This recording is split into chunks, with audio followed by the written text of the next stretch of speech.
tonda banzete Yamo wana toke kopare Okay baby shake am stop Na leliango You the fly sena minango Debo rouge neti vitalo Play a bonong ala zanango I'm a lead you follow Dahmu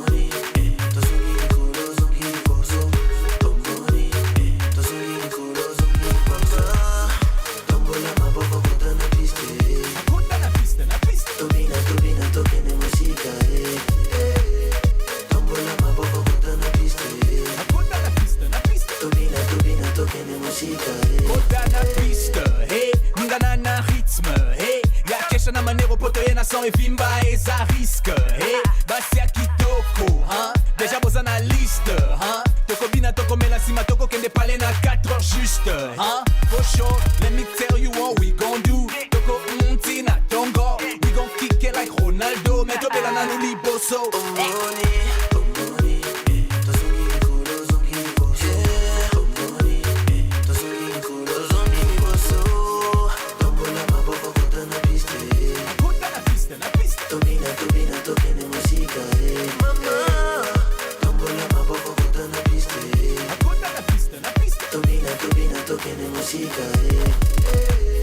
Tombola maboko kota na piste mama Tobina tokene musika Tombola maboko kota na piste Tobina tokene musika Posa feti na silite Toko kende e paite Posa feti na silite Toko kende e paite Soki nanu olembite Tombola maboko na likolo Soki nanu olembite Tombola maboko na likolo Hey I wanna feel the dance floor shaking under me Mama, Dahmu Tombola maboko baby Tombola maboko Tobina tokene musika Tosepela Tombola maboko kota na piste Tobina tokene musika Tobina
I'll be there.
What it do, what it does, what's popping, what's happening. I hope everybody is feeling good. I hope everybody's in good spirit. Welcome to Club Shada episode number 115.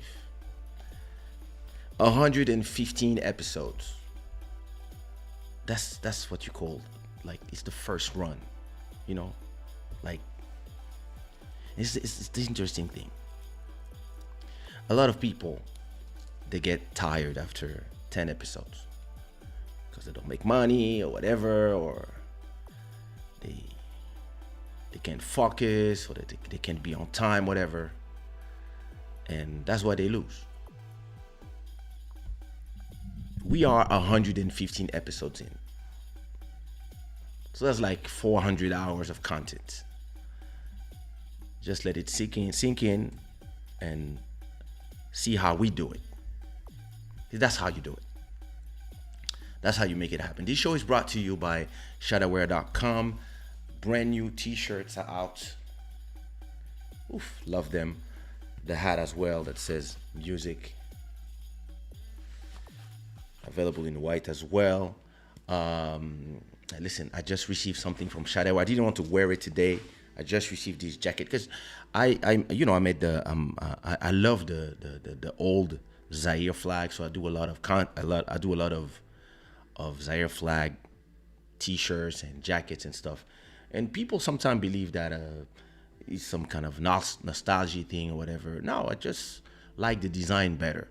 But for those who, I just designed this brand new one, and it's killer. It's killer. I'm gonna travel with it tomorrow. I'm going to, actually in 11 hours from now, I'm going to Istanbul in Turkey, and I'll be rocking this in the plane. That's for sure. Cause that blue is next level. I hope everybody's doing great. I hope everybody's in good spirit. I want to thank all the brand new subscribers. There's 1,700 new subscribers to the channel, which is amazing. So to a few of them, Mr. Tailormade, Manuela, Cindy, Josiane, some normal names.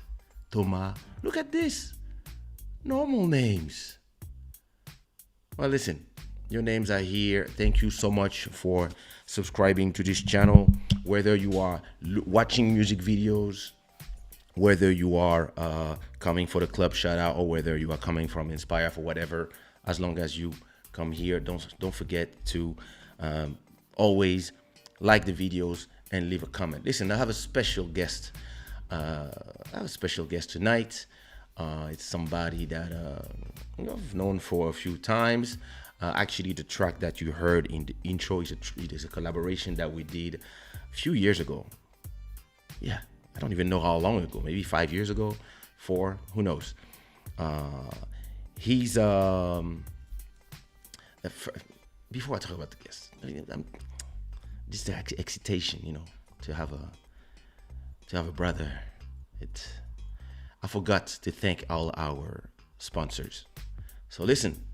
All the sponsors, thank you so much for your contributions. Super chat are done in the chat, so all your names are here. And we have a brand new stream royalty. Mike Phoenix is back. back taking his position. He's back. He's like, nah, no way. So yeah, listen, Mike, if you want to stay on the lead, be careful because Sirène des Îles is coming for your ass. But yeah, you know. And before I bring my guest in, I also forgot, like, Master Electronic. Sangonini, how are you, brother?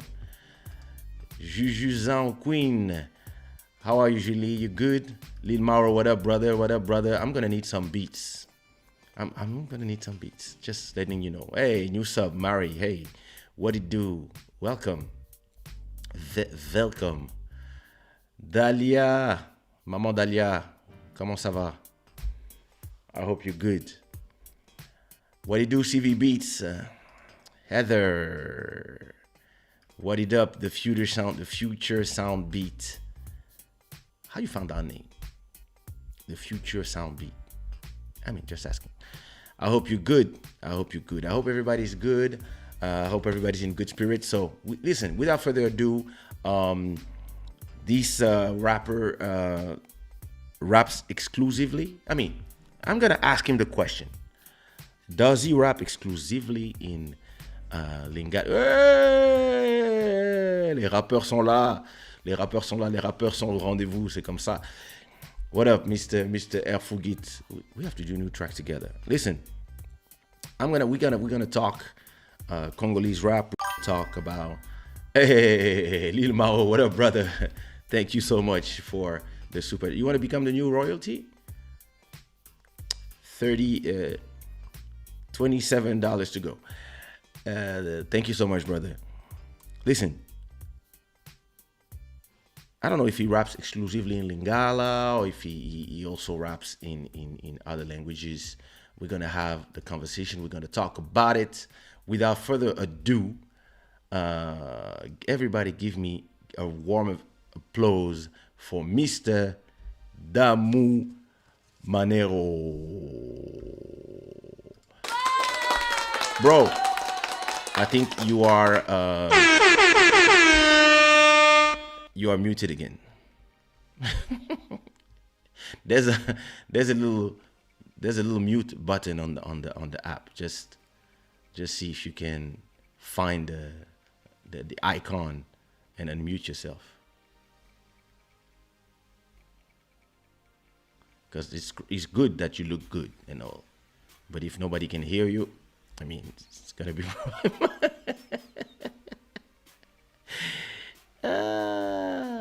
You are muted again. Oh, I don't hear shit. Yeah, call me back.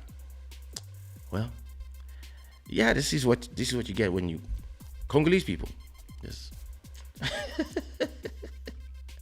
He's gonna call back. It's all good, you know. This is how it is when we live. Are you in vacay? Nice.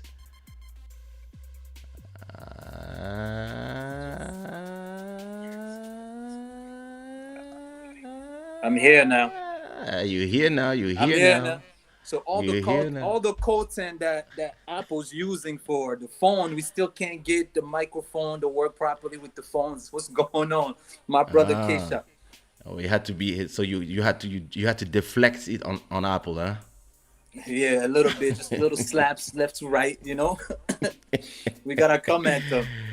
What up, my brother? How are you? Yo, always good on my side, you know. I'm feeling very good. How you doing yourself? I'm good, you know. I'm in Lisbon. Where are you right now? You know, Orlando? Or... Yeah, right now I'm in Orlando. You know, we're still in the state of Florida. A little vacay. I'm going with the wife for 1 week vacay. So I'm actually in the middle Miami? of now we're going to Istanbul, Turkey. Istanbul. So it's the summertime. It should be nice over there right now. Yeah. Well, pretty much. Hopefully, it's the summertime here. I'm gonna see how it is there. How far is it though from you're in Portugal, right? Yeah, from Portugal. How far is it? 5 hours. Wow, wow. Yeah, I thought it would be shorter than that. Nah, we're still like it's out there, but you know, Vacation time. Yeah. It seemed like people did a lot of vacation since the virus started. People been flying a lot, even though you always flying. I mean, I I guess I don't know if I can say that I fly a lot. I used to fly a lot more. Trust me. A lot. I used to Oh, okay. I used to fly minimum twice a week. And I flew one time in 2020 and maybe two times in maybe two times in 2021. So I don't fly that much. Not anymore. This thing changes you. People don't really realize, but this thing changes you. Staying home a whole year Yeah. kind of changes your whole social ability. Some people come out of there crazy. Some people come out of there depressed. That's a fact. Some come out and they need to go everywhere. Some come out and they divorce because they find out that their wife is a witch. That was one of the highlights of the whole Bro. Corona staying home. Like, you find out like your significant other who they really are, because y'all don't really Bro. spend time together like that. Mm-hmm. And I'm glad to So- see that you're still married, so you don't have that problem. Listen, I'm a guy who handles things. So if she was crazy, I would know. I would be like, oh, I'm going in anyway. Julie is saying he's hot, of course. All my friends I'm are about hot. I'm about to take my shirt off. Oh shit! Careful. Turn it to a real club. He's in Orlando. I'm in Tampa. Oh, CV Beach. You are in holiday as well. Look at Oh, that. that's very close. That's very close by. Yeah, It's like listen. what, 1 hour distance, I believe, or less than 45 minutes or so. Okay. Yeah, it's very close. This pandemic has, I live in a rich neighborhood of Lisbon, and I'm still discovering places that for the last 8 years are visual, you see, like are visual cues of where I am. Like, I know I walk there, like I know where this restaurant is, where that shop is, and there's a bunch of places that I'm still discovering that are just gone. Some restaurants are just gone. Some places are gone. Some clubs are gone. So over there is not open yet at all. Like, a lot of restaurants, they still closed since like last year. I don't No, know. Portugal, everything is open since May 1st. But Now you're But forced to still- wear a mask. Well, not forced, but required. yeah, you will required outside and inside until I think Monday. I believe that Monday. I'm not sure. Or maybe it's next week. I'm not sure. But I think masks are now only mandatory inside. So if you go wow. inside of a store, etc. But when you're outside, you can. So y'all walk kind of around like or- behind compared to us over here. Over here, we walking around no mask anywhere. Like, it's your choice now. Even businesses, you could walk in with no mask. But a lot of people, I guess, like you said, like after a year, a lot of people got used to the mask. Now they Yeah. can't even put it down anymore. It becomes like, the human being is easy. Like, after, was it 30 days? If you do it straight, it becomes a habit. So Well, I guess it that's became the- a real habit. That's the thing where Jordan says, "My dog Dahmu Manero, what up?" Jordan, what up? Shirtless. I love his flow. Julie, you're gonna have to calm down. We just started. Come on, sis. So it's this thing where, for some people, the fact of wearing a mask, you wear it to protect yourself from other people. Right. For a lot of people now, they feel like it's their line of defense. I tend to forget it all the time. The mask, that's a fact. Me, I always come out the house, and once I'm down, I'm like, oh shit, and then I go back up. Or I So might you're still natural. I think that's a good thing, that you still operate as like what you used to be before. Instead of just What? walking, always grabbing your mask, you really got into. No, I mean, it's interesting. Maybe after being sick, before being sick, I was super paranoid, and I would like clean everything everywhere. I don't touch stuff except be super careful. And You're that a was Kleenex guy. like quarantine number one. And nobody would leave the house, only me. I would leave the house only to do groceries. The rest of my whole household, everybody stayed Stayed home home. for like 4 months. The Then first one was very spooky, man. yeah, and yeah, so we were really like it was just us four in the house. Then as time went by, they opened up, and when they opened up, things were starting to go back, more or less. And there were some rules, but like until 1 a.m. or 1 p.m. you could do stuff, and then until like 10 p.m. maybe. That's when my wife and her sister started going to the beach, back to the beach, going to shishas, stuff, but always the beach same was a group of savior. girls, and always with the same group of girls.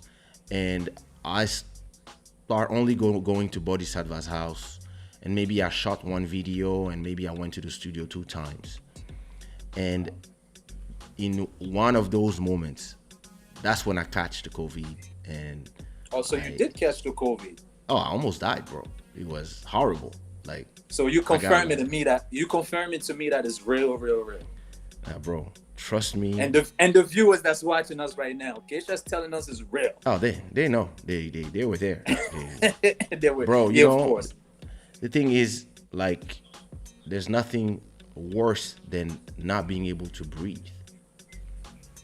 That's hard. Like when you, Yeah, definitely. you're like, that's what you're like, that's the maximum you can take in.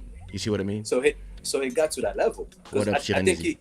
it grows like gradually into Yeah, like, you the have whole- like 40 degrees Celsius fever for a whole week, and then either you go, then after that you're fine, and then you just lose taste or whatever, depending, or then it get worse.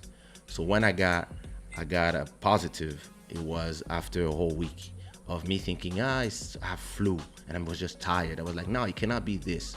I've been way too careful. And then that's when like they announced it to me, and the next day I could not breathe anymore. I was like, yeah, hallucination. So they put the tube and all that stuff, hallucinating. That's great. I never heard of that. Oh, bro, like I went to places. I could Went to could- places. like there was this thing where like I'm going. I was feeling that I was going. Like if it was not the voice of my little girl, I think I was gone. And my wife really taking care of me.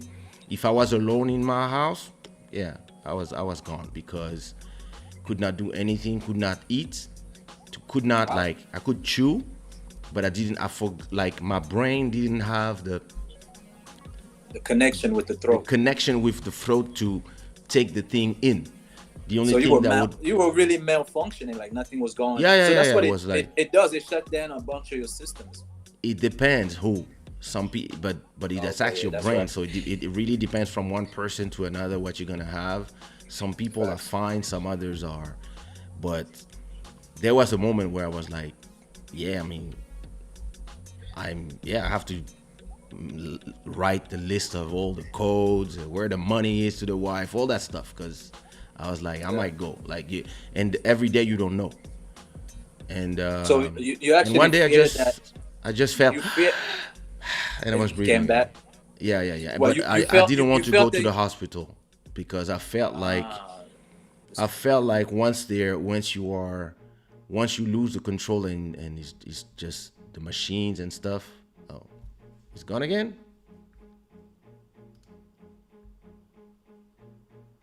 See, that's the problem with these guys.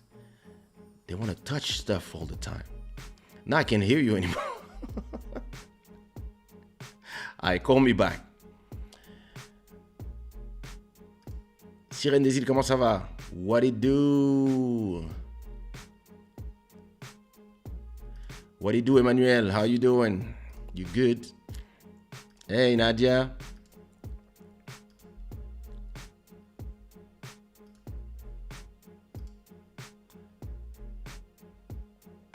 Okay, that's strange.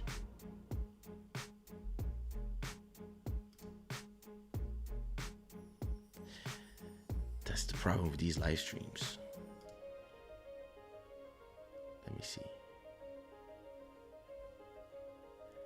Dahmu, if you're hearing me. Okay, it's calling again. All right, it's good now. My line had a little COVID issue, so we back now.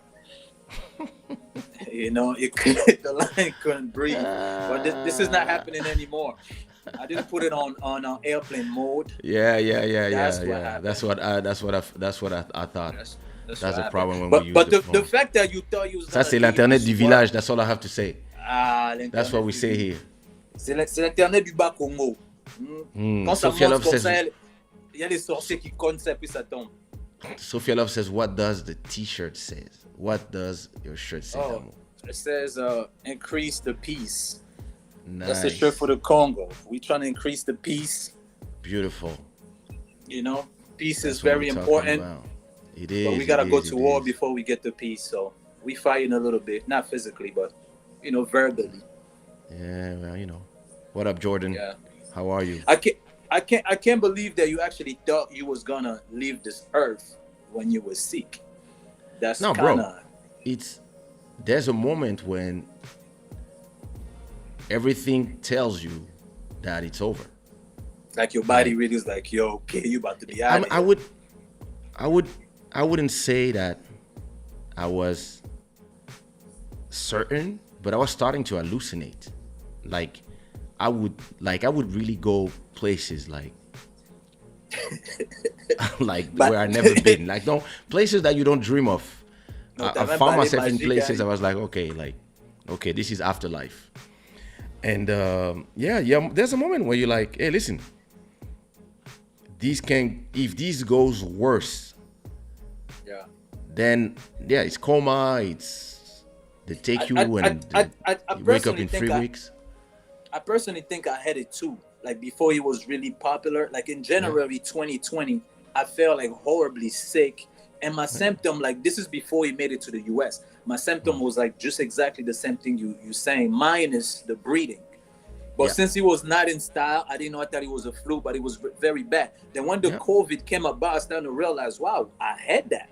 Because that's what everybody's describing. I'm sure a lot of people also did that too. I have a friend, he's the manager of an artist, and he told me he had that, and he was in Tahiti, and he was accompanying the artist, and he was like cough, like he never coughed, and he was like sick, and then his whole family was sick, but it was way before.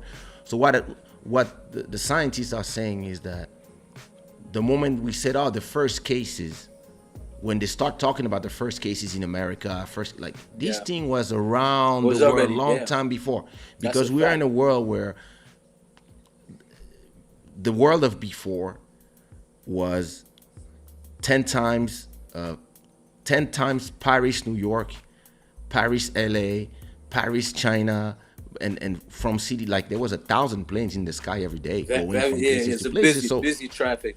And from the Wuhan is a place where a lot of things are manufactured, and where it's really an economic hub of China. So that's where you get the fake Louis from, and the fake Gucci's. Listen, people come and go, and the real looking fake ones, and people come and go from these places. They had time that maybe 1 million people had the time to come and go from that place before the things were like, yo, there's a problem.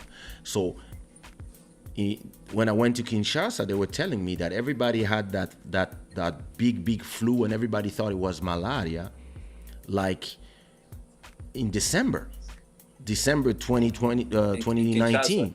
In Kinshasa. And we received a lot of Chinese too, like in Kinshasa. So exactly, it's full possible. The only difference is that soon as it arrived, everybody was like, oh, there's a big wave of malaria. So everybody packed their Artemisia plant. Everybody started doing the bulukutu. I don't even know what bulukutu is. Yeah, everybody started taking Artemisia. Everybody started taking the nivaquine, quinine, hydroxy, Quinine, yeah. chloroquine. Everybody started taking the azithromycin, which is what we usually take actually for. Yeah. And this is actually, it might be, because nobody knows, but it might be the reason why all these poor African countries are not. Didn't catch it. But some of them also took like they, chloroquine. They took chloroquine. yeah, a lot as of well. them were just, the baddies Yeah. were just ready and they just thought it was And malaria. they eat it, and I'm sure like the stuff that people eat in Kinshasa, all different kind of green, you know, the ndunda and stuff like that. I'm sure like one of them has a mineral that helps you fight against those things. Completely possible. I think in a few years we'll have a lot of the answers. Right now, everybody is, you know, everybody's Still is confused. On this there's end, a series from Korea in 2018 that talk about the COVID, and it was on Netflix. But I the think I watched it too. You know why, it wasn't Eric? called COVID. It's actually COVID. Is the COVID of right now is COVID. It's SARS COVID 2. On the series, they talk about COVID 1 because the SARS, it's called it's the syndrome of respiratory, whatever. So all these diseases are called COVID. Actually, corona diseases. The flu is one of these diseases. There's a lot of them. It's not the first one that COVID exists. It's just a new version. A new wave. This the wave is 2000. That's why they called it SARS COVID 2019. But there was one before, which was the SARS 1. That's why this one is SARS 2. And so that, and then like, listen, everybody wants to have answers fast, but nobody realized, what up, Gayava? Most people don't realize that answers, and that's the problem with this generation. Everybody wants answers fast. Everybody wants a doctor to tell them what's going on. How do we? And it's gonna take years, and people are learning. Like, yeah, it takes time. You know, that's how it is. That's it. But over here in the US, the only time you really feel the COVID existing is if you turn on the TV and watch the news. If you don't do those things, like going outside in the streets, you really don't feel it. Especially like in Miami, the clubs are packed. I've been to Dallas. Oh my God. The clubs are packed. It feels like 2019. Like right now, we have like Floyd Mayweather fighting. Everybody's out, no mask. You know, so it feels like we back in 2019. So when I go to states like New York and Massachusetts, Boston, I could feel that it really following the protocol of really pushing the whole COVID thing, you know. But living in Miami, it's almost non-existent. So when you're telling me that you were sick, you almost, you know, felt like you were taking off to the next atmosphere or whatever, it's kind of shocking to me because over here we really take it lightly. Yeah, but listen, the thing is this, it really depends from a country to another. And some countries became paranoid. Some countries became hysteric. Because, listen, you don't want to be the president, especially in countries like Europe, where in the US, individualism and money are on the top of everything. It's a priority, yeah. In Europe, socialism, not as the political thing, but the social, the society and the togetherness and money. People are scared or even ashamed of money here. People, when you talk about money, like how much you make, if you ask somebody in the US how much you make, they're gonna proudly tell you, I make $1 million a year, or I make 100,000 or 500, whatever. They even have documentaries about it. They have things like Shark Tanks. That, like, money is king out there. And somebody who makes a lot of money in the US is a hero. He's somebody who's he made it. It's the American dream, and it's even better if you came from another country and you made it there. It's like, yeah.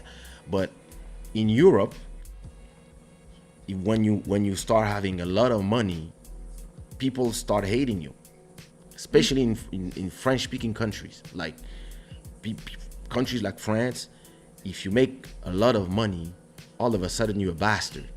You talk about the locals or the immigrants? Anybody, and local televisions, national televisions in countries like France, they will always depict rich people a certain way. Like, like they have accountants, so they pay less taxes, etc. Like a bunch of these Especially things. the taxes there. And then people who don't pay taxes because they don't have enough money hate the people who pay the taxes, that pay the streets that and the lights. And so police. When you're rich in Europe, most of the time you start to leave to other countries where you don't hear on TV all the time that you are a bastard, or when you're an actor, like you have people like, yeah, you should share. You don't need $1 million. What you gonna do with the money? You see what I mean? You're like, I made it. That's communism, though. It's communism, right? The system. I mean, like socialism. Everybody should be socialism. Hey, communism, socialism, same thing, pretty much. Yeah, not really, but you see what I mean? And so, and in those countries, nobody who, like, for example, Trump was at the head of the U.S. when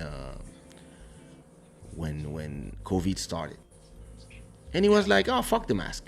He even had COVID. A week later, after taking his cocktails of boosters and alien stuff that they gave it to him, he was dancing. He was there dancing, telling, "Hey, I have nothing. Look," and him, the Brazilian president, and even if they had hundreds of thousands of people who died in the U.S. or in Brazil, they were still like, "Hey, listen, it's a free country. It's a free country. You do what you want." And a lot of Americans, that's how they feel. Okay, we should put masks, but you, the government, you work for us, and we are not kids. And if I want to put it, I'll put it. And then you have people who are like, listen, be responsible, don't be selfish. But in Europe, you don't want to be the president who tell your constituents, yo, listen, do what you want, who cares, you free. Because in Europe, every time there's somebody who dies, everybody look at you like it's, as a president, like, yeah, look, you're not doing your job. And then so you do the quarantine, and everybody stay put for a month, 2 months, 3 months, 6 months, and they also complain that it's your fault that I'm losing my job, it's your fault that my restaurant, whatever. But if you let everybody out, they will tell you, hey, it's your fault that all these people died. And nobody has the guts, and nobody wants to be that president. Nobody wants to be the president that has 100,000 dead and people being like, yeah, it's your fault. When, listen, it's a pandemic. It's like, and at the same time, it's something that never happened in our lifetimes. So nobody was prepared for that. So everybody tried different things. I was with Trump though when he said that, we shouldn't like really worried about it, because we already have the flu here. The flu kills hundreds of thousands of people every year. So to have the flu around, and the American, like the whole spirit of America is like, we fearless over here, like, and Trump was trying to inform people we can't just let COVID stop everything that we had going on, and the mask. When you look at the mask, is not even really covering nothing. If you paint a house, you got a bigger mask than that. And you're talking about a deadly disease as much as big as COVID. We gotta wear this little tiny bandana. Some people actually wore, I don't know, a scarf. It made it seem very watered down, the whole thing, I think that from what the doctors and the scientists say is that if you have it, when you're breathing through a mask and it like a bandana or something, you're not really protected, because unless you breathe, you have like those specialized medical ones, the virus it's 3 microns, so it will pass through the things. The mask. But if you have it and you are wearing something, you are actually saving others, because you are not spilling Spreading the little, germs. spreading saliva and stuff. And this is why they wanted people to wear masks. And actually, a very interesting fact in Europe, there was like usually there's a lot of flu in the winter, and flu was almost Similar. non-existent because Oh. everybody washed their hands and everybody's wearing masks. So a lot of those diseases that go like Yeah, gastroenterite, flu kind of disappeared. yeah. It's It kinda was just gone. because a lot of people were just not Didn't take care of themselves. spreading Yeah. those germs. So Yeah, yeah. and actually a lot of people were clean for the first time in their life. Because here to go inside of a shopping center, here you have Yeah, to to wash wash your hands hands. with the alcoholic gel, and you cannot enter without it, and you cannot enter without a mask.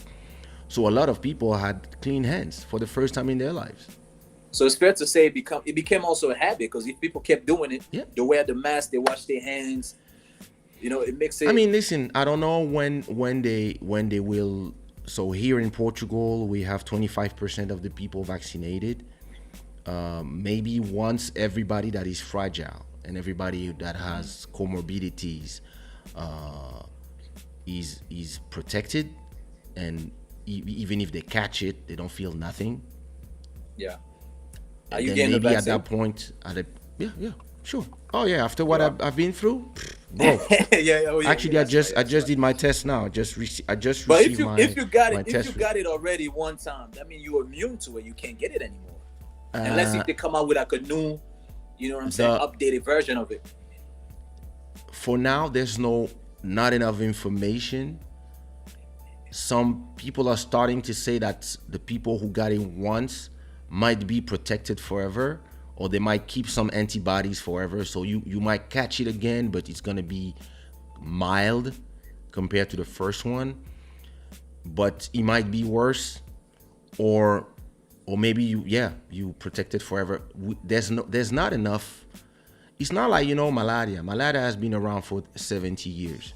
So everything that has to be known about malaria is known, or more or less. This is something that is new.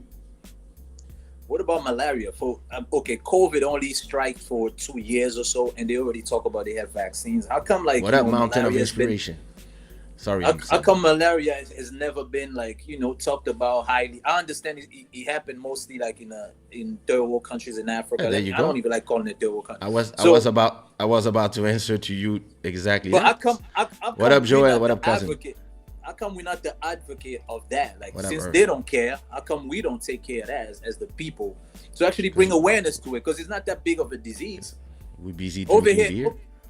over here in Miami, for instance, in Florida, the mosquitoes have been domesticated, meaning they treated them. They don't carry that virus anymore because it's tropical here. Normally, we're supposed to have some kind of mosquitoes that have the malaria, but they did something. They sprayed, I don't know, whatever they did, but the mosquito, they'll bite you, or you get a little bump. You don't get nothing. Yeah. So how come we don't really sit down and really trying to get something like that to go on for Africa? Which I understand the pharmaceutical industry, they're not gonna want to do that, because I believe Africans really buy the most medicine. They do. Because you don't even need a prescription. Over there, you don't even need a prescription.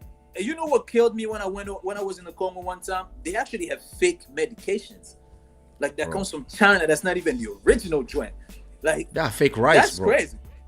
A fake rice. It's tough. China really sat there. It's funny because the COVID came from China, and when you go to Africa, everything just comes from China. I don't see anything else in the Congo that comes from elsewhere. Everything is China, from kitchenware, clothing. They're just taking over everything. So what happens when you bring stuff from America? Everybody's after you. Everybody wants it. Like you bring like an iron, just an iron, fer à repasser. Everybody wants that iron from you because they all buying the Chinese, and it's only good for a few weeks or a month or two, whatever. And they know that the one from America maybe lasts longer, even though it was assembled in China. I was washing my hands a lot before COVID. It's very important, and I'm using the hydroalcoholic gel since many years. So what happens? Of course, because you are touching too many things. But what another thing with the washing your hands, like if you wash your hands too much, you know, with the inside, but don't they like create something that it destroy a lot of things because you're overdoing it now. So some of them now have aloe vera to protect your hands at the same time, etc. But yeah, like the thing is this: there's a lot of questions, and the answers don't exist yet. There's a lot of things. They're not out yet. I think they exist, but they're not out yet. I mean, like washing your hands too. Like, let's say I go to the shopping center tomorrow, and I enter 15 stores. So I'm gonna have to wash my hand and rub my hands with gel 15 times. But we killing the good bacteria. Does it destroy my hands, the palm, the whatever? Like, this is something that we will only know in a year after people do the studies and etc. etc. Even the mask pulling your ears forward for like bro, a listen, year. We all gonna look like elves. Like even breathing, like when I've been flying a lot from the COVID on an airplane, it's been like the worst experience ever. I'm usually confident sleeping on a plane, but with the mask at my face, which is actually funny, before you board the plane outside they tell you like, oh, give some space, whatever. Then when you everybody's get on the like plane, sardines. Yeah, you right next to the person. Like, it's very contradictive. That's why I think this whole thing is kind of, I don't know. I stay away from it. I stay away from all of that. To me, and I said it before here, what COVID has shown is that a lot of people, see, she knows she's touching too much stuff. Oh God. So, like I was saying, Julie's bad. Her name is Julie Badi. So yeah, facts. So the thing is this: what COVID has shown is who's a real leader. It's those type of moments where, like, the house is burning, and some people are gonna be petrified. Some people are gonna save everybody. Some others gonna show great leadership. And it's shown from country to country who was ready to take decisions and who was not scared to take the wrong decisions. And other countries where, for example, in France, the government changed their mind 10 times and they didn't assume it. When it's normal, you have to be able to say, listen, we don't know what we are getting into. We don't know how long, when, but this is what we're going to do now. They can't really say that to the public. But that's the thing. It creates a lot of conspiracies. But the problem is, if you say something and then you say the opposite, it's even worse. See, that's like scientists. They're like scientists. And the thing is this: scientists, their role was to try something, see if it works. If it doesn't work, you go to something different. You see what I mean? And you try something else. That's what science is for. But they ask the scientists to come to the TV and to give people information about stuff that they didn't know nothing about yet.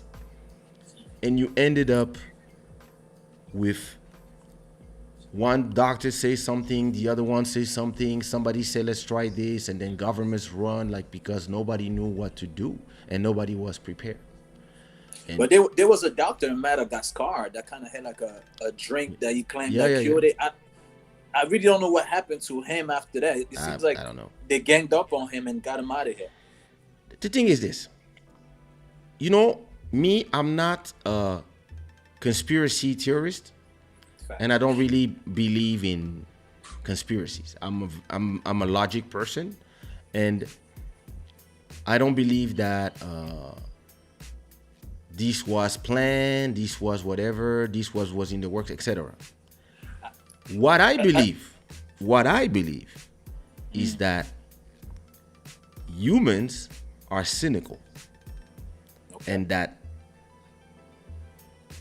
now there's billions and billions and billions of dollars that are being made and that are the opportunity to be made. That's a fact.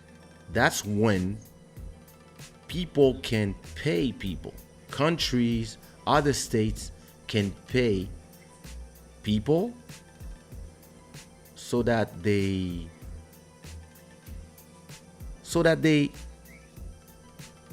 spin the narrative on one vaccine, and so they can sell the competition. Or listen, let's imagine you had a business of making masks in 2018, and you were selling a mask for I don't know, $3, $5, whatever. No, from the factory you would sell the mask like 10 cents. Okay. 10 cents, 20 cents a mask, to be sold like in boxes of 50 masks for $2 or for $10, the box of 50, right? And then all of a sudden the whole world, what up Marika? All of a sudden the whole world, I'm hearing something and I know somebody's telling me something about it.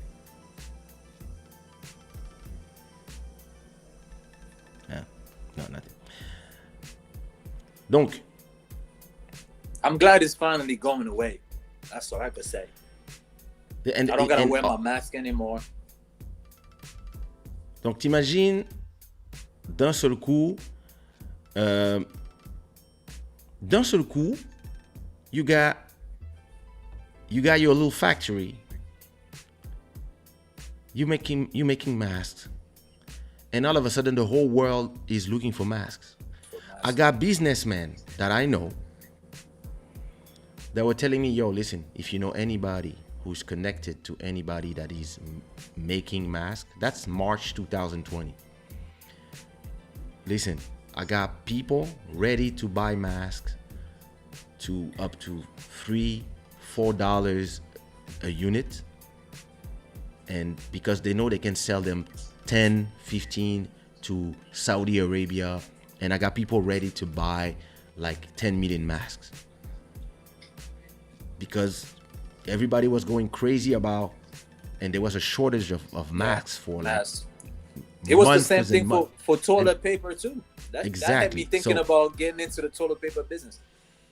Listen, and imagine that today, the for example, I went to do a test yesterday, right? Because we're traveling this morning. Yeah. I'm negative again, but it cost me for my wife and I. So this is the 11th time that I'm doing the test. Yeah, you've been cost flying around, me for my wife and I $200 again to do the test. So wait, each time you do the test, is you and your wife is $200? Cha-ching. Wow. That's a way of making money. That's a hustle. Bro, I thought it would be free.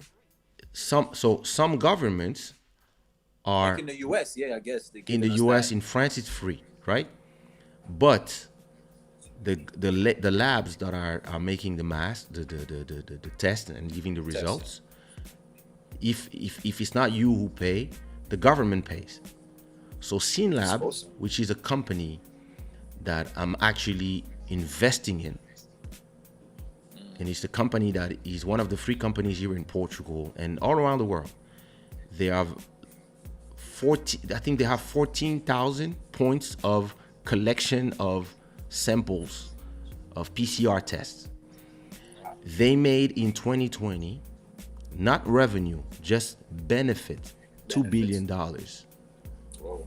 Because every time somebody does a test, cha-ching, 100. Yeah. If it's free for you in your country, your government is paying. Yeah, somebody got to pay for it.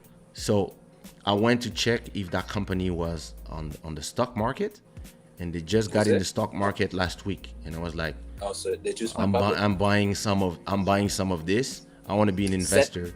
Send the name, put the name on the chat or something. Yeah, I'll put it. That sounds very interesting.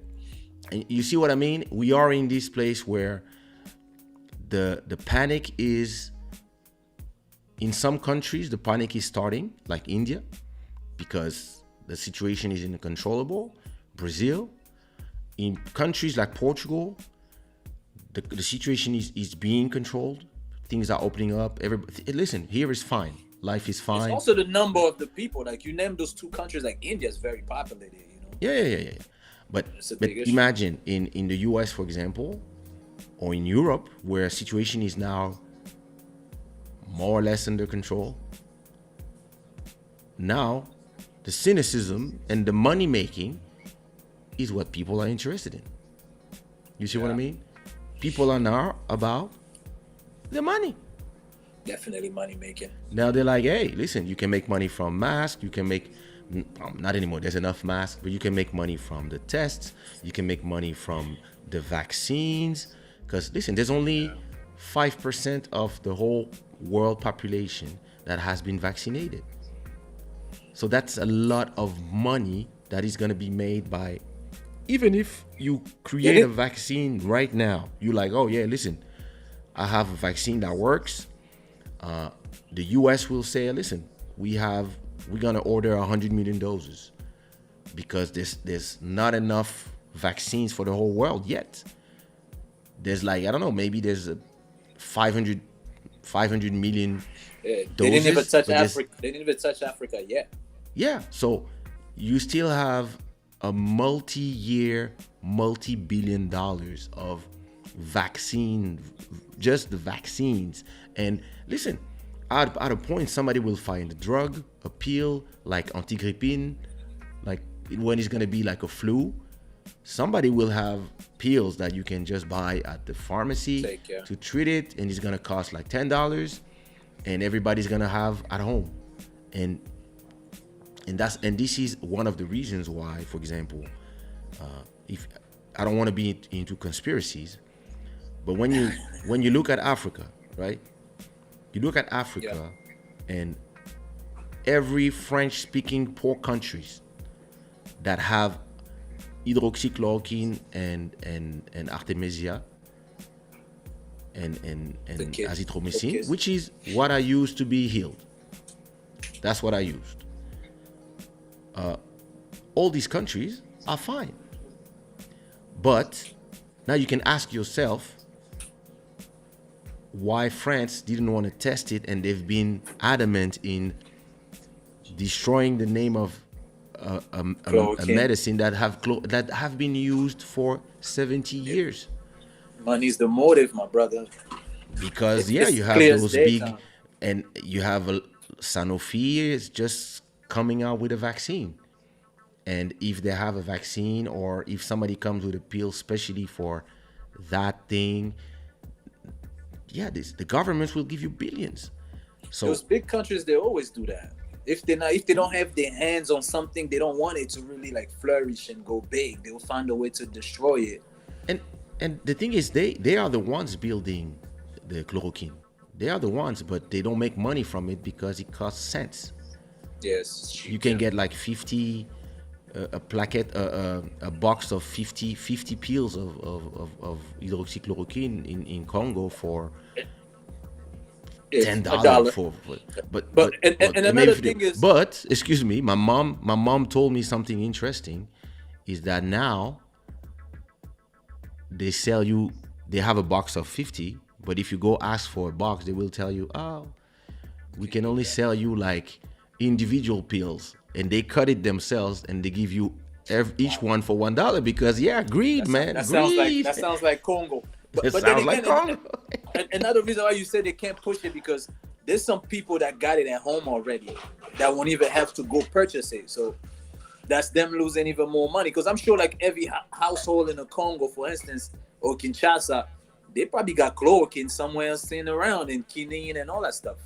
I'm sure they do. So the pharmaceutical, they wouldn't even have to produce more because people already. Yeah, it's something that is situation. Listen, my mom was telling me that everybody has this. Everybody is doing the thing. I did it. It's great. Like the thing with mango foil and thing, and like it was amazing. And like, and we put this thing, the confort that like that.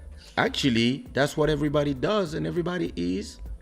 And the doctors are asking themselves, "Yo, the That's fact that crazy. you had it, I'm sure like you a lot more invested and into like the whole COVID. Because me, a lot of things are skeptic to me because I haven't had it. I don't even think about getting the vaccine because I don't think I need it. I just think I'm good. I don't think I I'm gonna get sick. I don't believe it's not that I'm more interested in it. I, I'm not actually more interested or something. I just know that, yeah, once Or you you get it, that believe you. in it more because Oh you yeah, yeah, yeah. experienced it. I know it's Me, real. I'm still skeptic. Me, I know it's real because yeah, I've been through it, and I'm really a somebody who's usually very sane, very healthy. But after that, my brain continues to function the same way as always. I'm very cynical, and I understand the geopolitical, and like people love to think things in black and white. I've see shades of grays, and for me, there's a lot of there's the truth, there's the things that we will know in 30 years. And then there's the people who are seeing the money that they can make, and then there's the governments who are in competition with each other, and all this is everything at the same time. So I believe that everything is true. You see what I mean? Everything is true at the same time. There are conspiracies, and there are things that are true. There are things that are not true. There are people who lied, others that didn't, and there are people who are trying to save the world and save people, and others who are trying to make money, and others they know that they will benefit from it, and everything can coexist in the same world. The problem with I'm people of not. today is that they can't, like, if they are skeptic, they don't want to hear nothing about nothing, and everything has to be whatever. And me, I'm That's like, being yeah, ignorant. some things I'm like, and some others I'm like, but again, I grew up in a political family, so I've seen a lot of things behind the scenes that people haven't seen. When I was a kid, running around the table, when I was like 10, 12 years old, and I would have presidents, or people, future presidents, like Jacques Chirac coming to my house, and I didn't really realize what they were saying at that time, but the conversation they were having with my father today, I remember some sentences, and I'm like, Some clips. okay, that's what goes on behind the scene, because I've Yeah. witnessed things that I cannot talk about, but that make me understand that, yeah, listen, this is the world, and I've seen enough, and like even in the music industry, I've seen things from the artist point of view, but also from the production point of view, but also from the media point of view, and this makes me see the world in Which three D. which point of view you think is more like accurate to like a All narrative of that's them. going on? All of them. All of them. The thing is, it's the same thing as this conversation. You have to be able to look at every angle and understand that the truth is always alone. Everything else is point of views. Everybody else we want to see in a way, like you said. I believe that COVID exists because I had it, and you are more skeptic because you believe you didn't have it, or it didn't hurt you. So it's just points of views. I mean, In the end, now, it's existing gain a couple more percent because of somebody that I directly know actually is yeah, telling yeah, yeah. me this is what happened to me. But since it Bro, started, I don't really know anybody that really had. The only listen. person that I knew that passed away, he had lungs issues, and that kind of made sense to me. Like, why? But it was still kind of like, yo, he didn't deserve to die because he was in good health, even though he has like, Yeah. problems. But it happened, so I don't know. But I you know still don't that believe.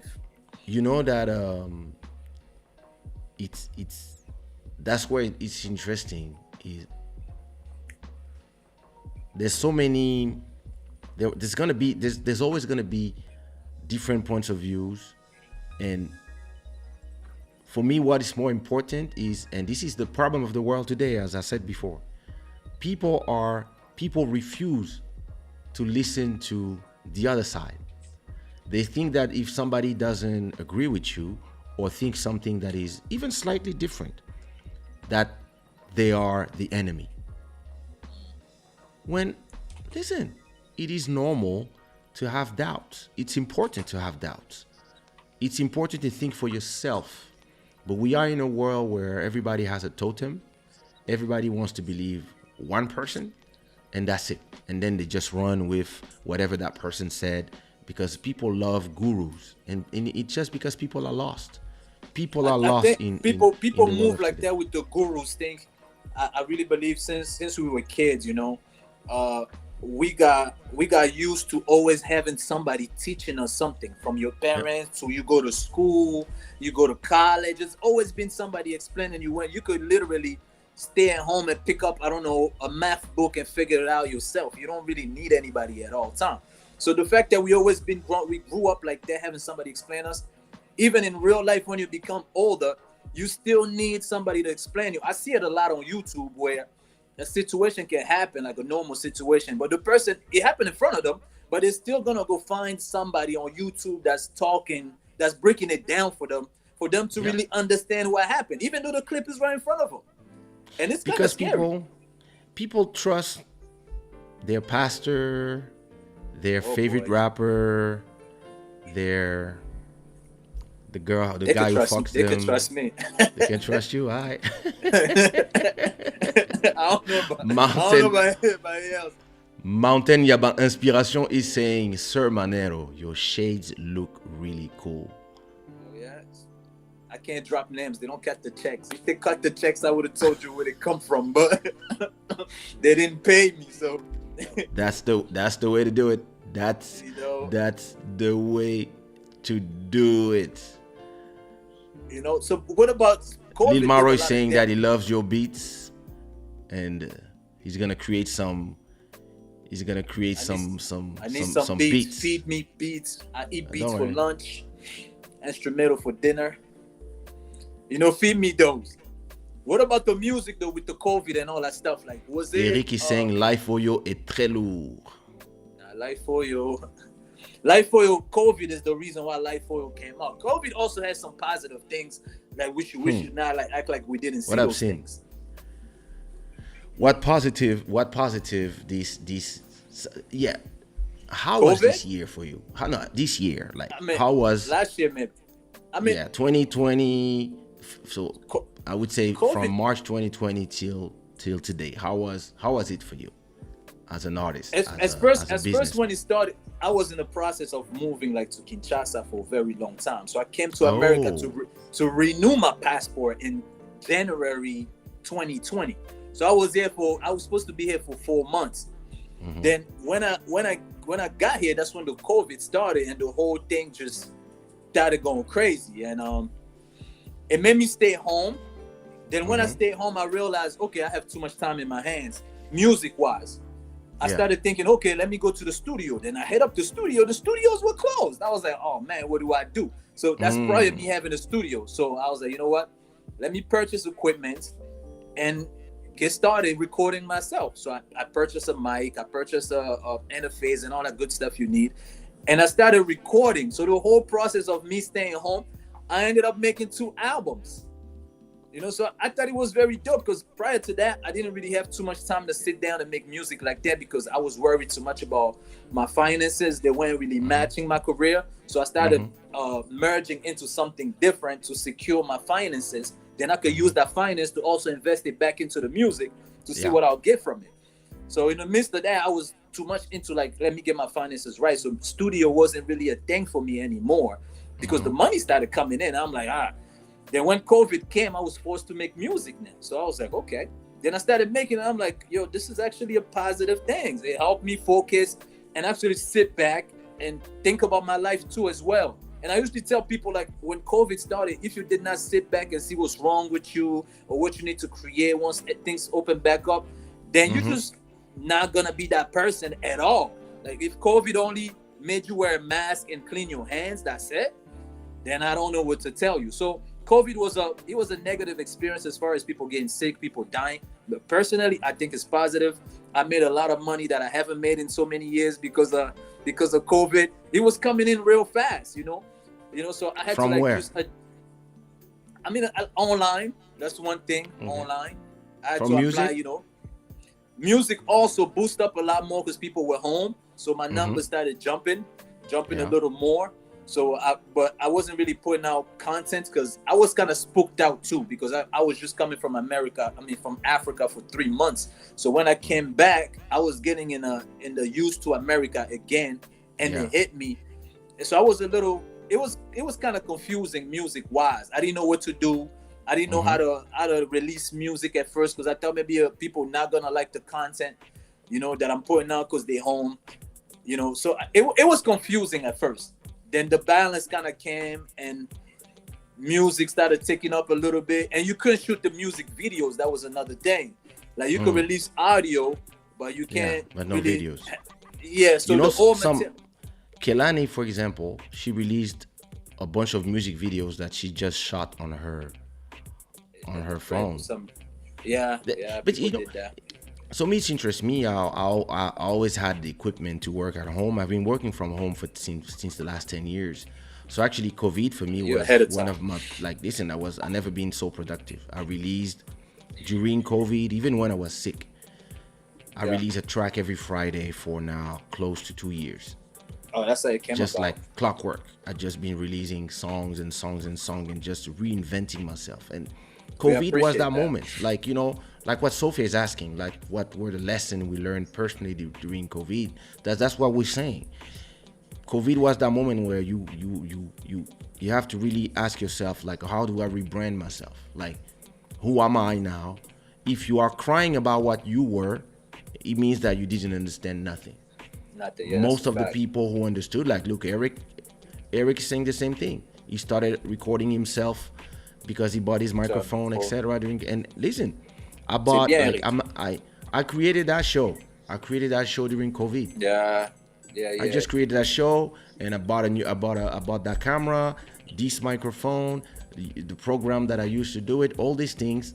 I just order online, receive packages, start plugging, and I was recording with this phone in the beginning. That was my camera, and then I just evolved it into what it is today, and 115 episodes. So I rebranded myself as something that, I don't know if there was the COVID, if I would have done it as with such a precision and with so much commitment.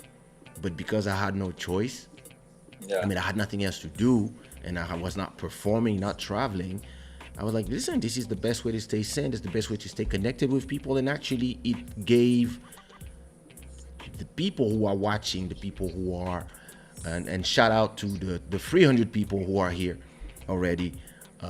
It gave for those who were alone at home, it gave a voice. It gave somebody to talk to about, somebody to, and a community. You create a community, and that's the thing is, a lot of people are not able to rebrand themselves because they are scared of losing what they are or what they were. So, I had this conversation yesterday with a friend. I was telling him, I was talking with her. I was telling her, and she works at Universal, and I was telling her, the big problem of most people is that they are scared to rebrand themselves, and they are scared to let go. They are scared to let go, and sometimes they're not even comfortable. They're starving where they are, but the small thing they want to hold on to it because they're scared of nothing in front. But then they maybe get not having a clear vision to like where they're heading, maybe. Yeah, but the vision is if you have dreams, you have vision. If you dream of doing something, then this is me, that's my logic. And some people, they dream, they don't have vision. Then you hire people with vision. But to me, it's simple. If you dream of singing and there's no studios, it is logic to buy a microphone and GarageBand. or Cubase or whatever, and But record there's it. some It's people that's Logic. not really computer savvy. They won't even like know how to operate, a software You go to with a, YouTube and you watch and learn. tutorials.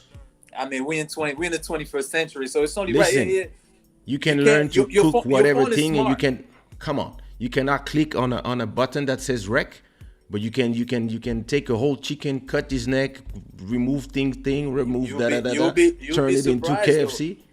Come You'll be on, like surprised. The phone got smarter. People got dumber. You'll be surprised what you listen. see. I was saying today to somebody, back in the days when we wanted to go from Brussels to Club Mondial in Holland, we had maps and we were here.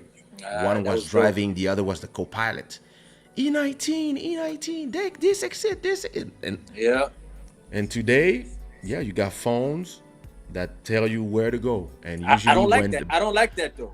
I when don't the like battery that. dies, Not just people the are battery. lost. Not just the battery though. It's people that could take the same road with the GPS 5 times, in a week. But if to take off the GPS, they don't know how to get there. Yeah, Opposing to someone having a map. A map, you're actually looking at the road. But the GPS, you're not looking So at you the learn. road. You're looking yeah, at. you You're just looking at turning left, right. Yeah, I try my best not to use the GPS. I only use the GPS when I'm totally like I can't. I really don't know where it is. Yeah, but for the whole time, I could look at King the Moto song and Moto say, okay, Music. yeah, this is east, this is west. Mm. I feel like you gotta exercise your brain still. Don't make it too easy because technology really making us lazy in so many ways that It is. even the simple things we can't even do those anymore. Like you brainstorming at a low level, it's scary to me. GPS, I stay away from it. But I use it though. I wouldn't pull up a map because that's gonna be confusing too. I haven't used one in a long time. GPS definitely makes it easy, but nah. I want my brain to still exercise because And another thing I wanted to add, COVID made me realize I need a wife in my life. Thank you to COVID. That's another thing I realized I was missing in my life. Prior to that, I was so gone that I didn't realize I need a wife in the house. Then when COVID hit, I looked to my side. I'm like, yo, where's she at? I'm solo. I'm just here by myself, And COVID came with a lot of mampuya. If you know mampuya, what that means. It came with a lot of feeling that you gotta be with somebody, It made a lot. Scratches. Because you were bored. When you're too bored, you're looking for something to do. Wifey gives you something to do. So I was like, man, thank you to COVID. You know what I'm saying? Sophia said, "I'm right here." Oh God, no, you're not. I'm right here. I don't see you. Wherever you at, we fly there. Nah, you fly here. So that was another thing. I was a little jealous. Well, not jealous, but I was at wow. I wish I was one of those guys like Kaysha that had his wife at home and having a good time during COVID.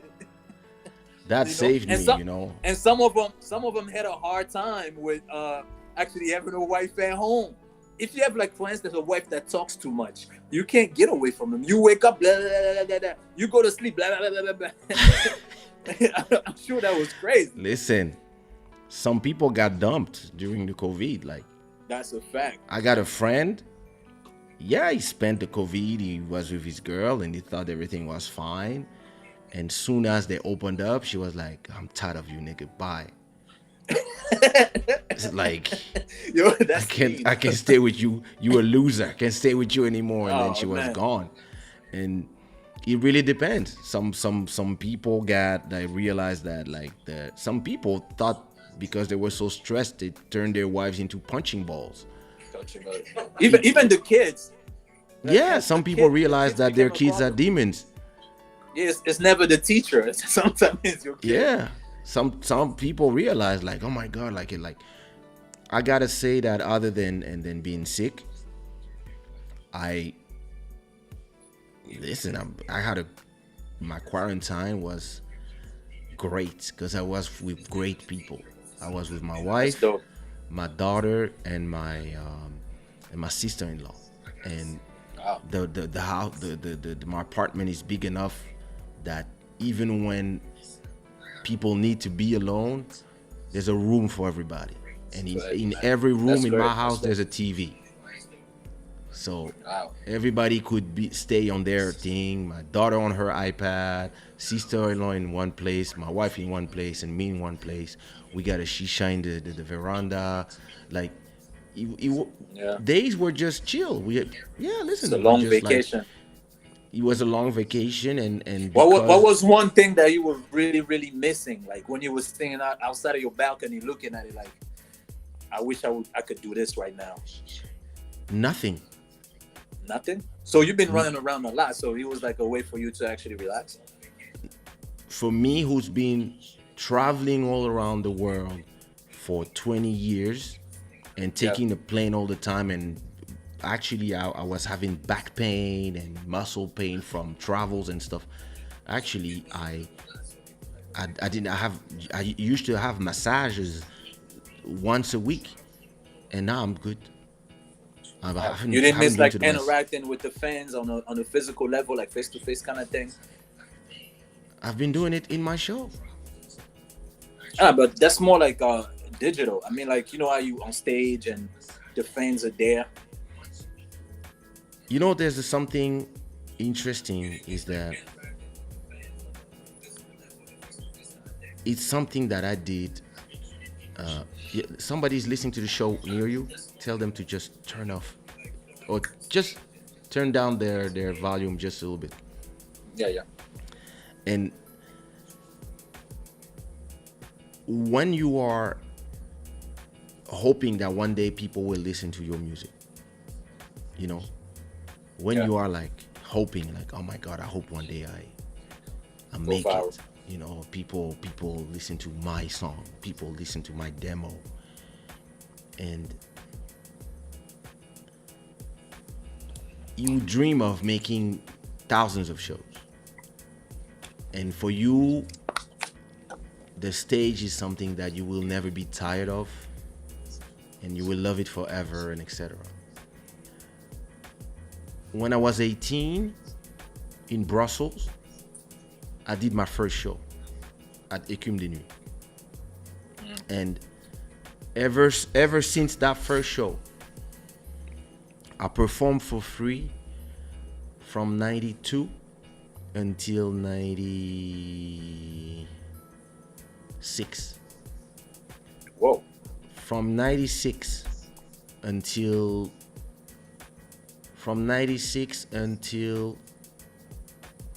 2015, so 20 years. After 96, I performed. So from 92 to 96, I performed every week without getting paid, and then from 96 till don't just breathe fast. Don't just breathe fast the whole performing for free. Like, how was it? What was going through your mind? No, but just to tell you. Okay. I performed, then being paid to perform, and this became my job, to be in a nightclub or in a festival or in a different country where they speak a different language, and I see people yelling my name. I performed probably, I don't know, like I never counted, but probably twice a week. At the peak of Kaysha, like I had the peak of Bounce Baby, where I was performing like 3 times a week. Then I had the peak of On Dit Quoi, where I was performing 4 times a week sometimes, in probably 4 countries every week. I was just performing, taking a plane, and all around the world. Then I had my Zouk peak. Then I had my Kizomba peak. Like, so I arrived to this point where performing is something that I love, and I know I'm good at it, and I know people love it, but I'm not thirsty anymore. You're not thirsty anymore. Because after all that time, I lived that dream, and I really lived till like now. It's if somebody calls me to perform, it's gonna be a pleasure to do it, but it's not gonna be something that I need. So it's been a long time that I don't feel like, oh, I wish I was performing. Where a lot of people, like no more excitement. The excitement isn't the same anymore. Yeah, it's normal. It's not like I'm blessed that I've been able to do everything that I did, But when people are telling me, yo, you need to come back in the game, you need to have another that, you need to be there and do it, I'm like, guys, that was for my 20s and my 30s. In my 40s, I'm not interested in that because I want to do new things. I don't want to be at, listen, and I have friends, they are 60, they are reaching they're going to be 70 soon, and they are still performing because they don't have a choice. That? How do you feel about someone like going for that long and still, like you say, you already like kind of had enough of it? It's not something that you're looking, to do anymore like that. You want to get into the next one. So what's up with the artists that just feel like they want to do that for like till they're 70? I don't have a problem with it. I don't have a problem with it. I understand that everybody has their, what up, mastermind? Avec madame, on a chacun notre appart, comme ça c'est mieux. Quand on est trop, on sait trop chacun chez soi. Ça, c'est les, il est pas marié celui-là. Ça c'est les techniques des bâtards. For me, it's this. Everybody has their level where they reach something. Some people, they just want to be able to reach 10. Some people, they just want to reach 20. Some people want to reach 200. And some people want to reach 1,000. And facts. When you are at 50, very early, and everybody was like, wow, you're so high. Like those who are at 10, they hate you. Because how you so young and you're already up there. So they find reasons. Oh, it's because this, it's because whatever, his father paid for whatever. And then when you reach your 30s and you thought that, it's music is ephemeral, people love you, then they forget you, or they don't care about you anymore, whatever, or you have this hit and then after that, people are just done with you. So you're like, hey, listen, I'm 24, I'm blowing up now.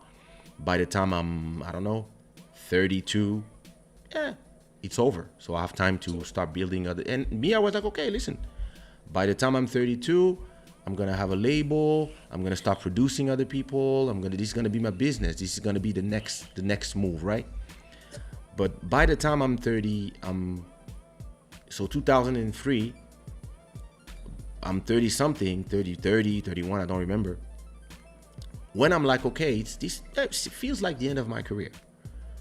I had like Bounce Baby, that was a hit. Telephone, that was a hit. First album, second album was a little bit of hit and miss. And then I had one compilation in 2001 that blew up. And I have a ton of art. I have a lot of respect in the industry, and a ton of artists are asking me to lead. So I'm like, hey, you know what? I had a great career. I did 2 or 3 number ones. I'm not gonna go behind the scenes, and I'm gonna start bringing up the new people. Sumia, Elisio, ABG. I start bringing a team. I create a label, and I create now hit music for other artists. Yeah. But at the same time, On Dit Quoi comes out. And it becomes a game changer for Africa. It becomes a track that transcends nationalities, transcends borders. Style of music as well, too.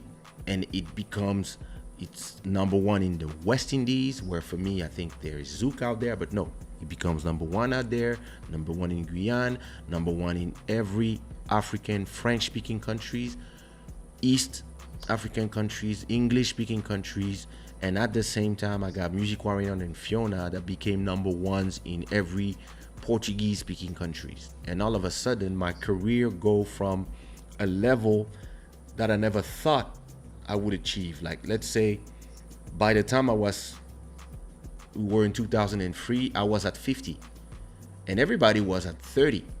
So I was like, hey, I'm already on top of the game. I'm the most paid, and I'm respected, and I make the most money out of everybody in terms of copyright, and then I also make money from all these artists, right? But then On Dit Quoi comes out, I become the number one producer because all my artists are number ones. But at the same time, I get this song that takes me to 100 now.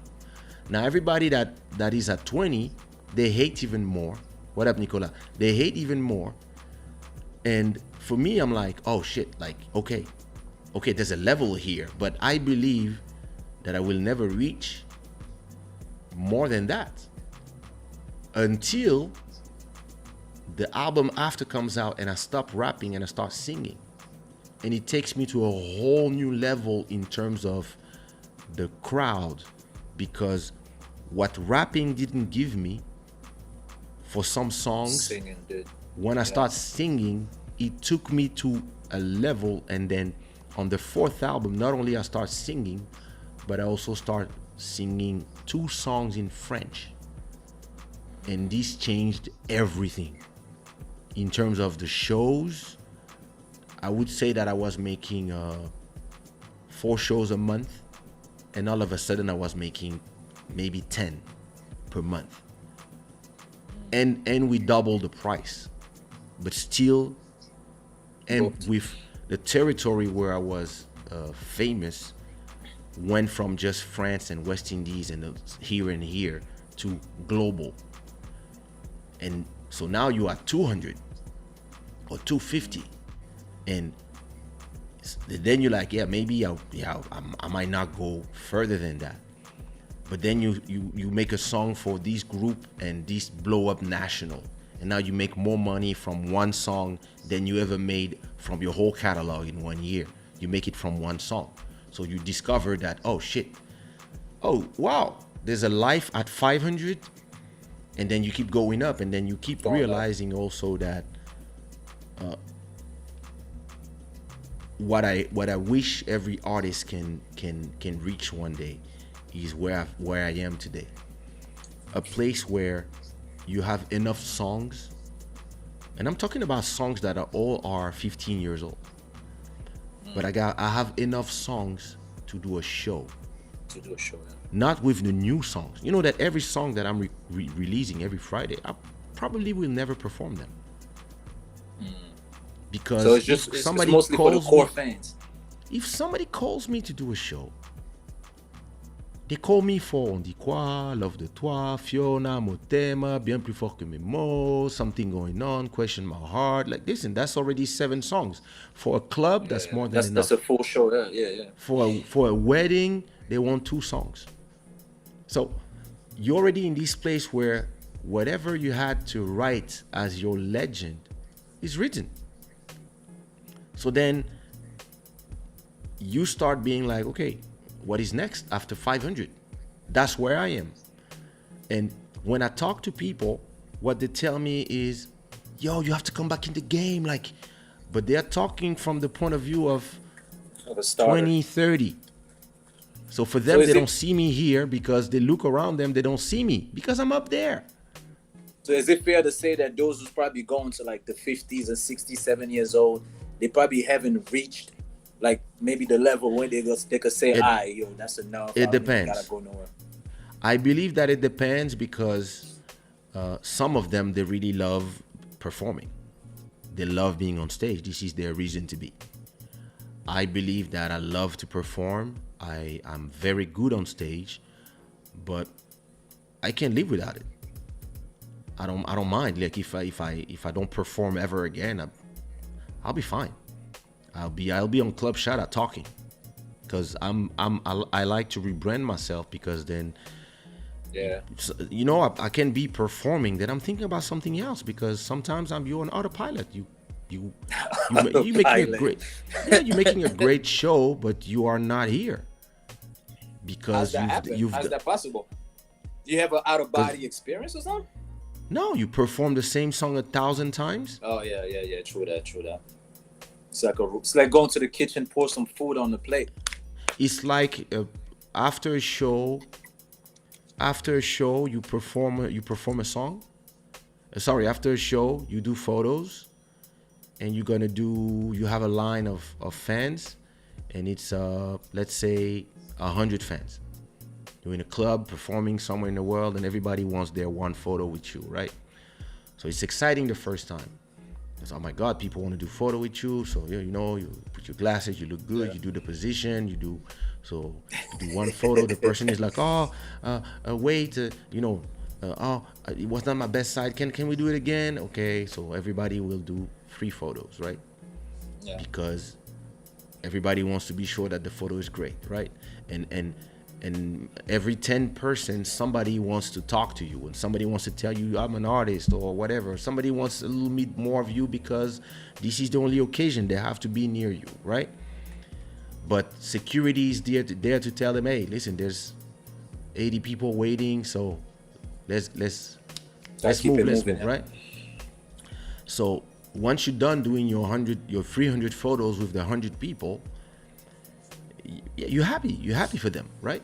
And so now it's time to chill. The owner of the club come to you with champagne or drinks or whatever, talk, thanks for the show, it was amazing, people loved it, blah blah blah blah blah blah.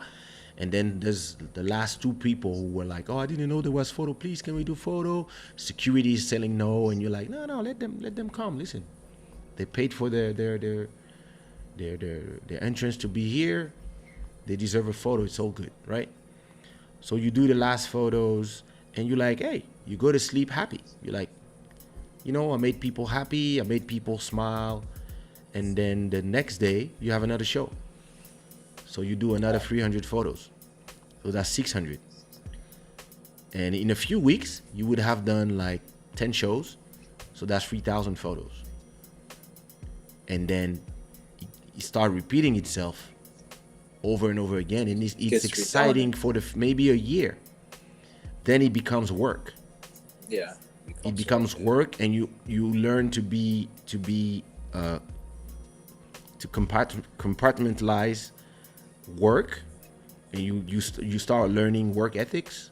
You start learning how, like, you have to be on time, you have to not lose your plane, your train, whatever. You have to be ready at 2 a.m. For when they come pick you up.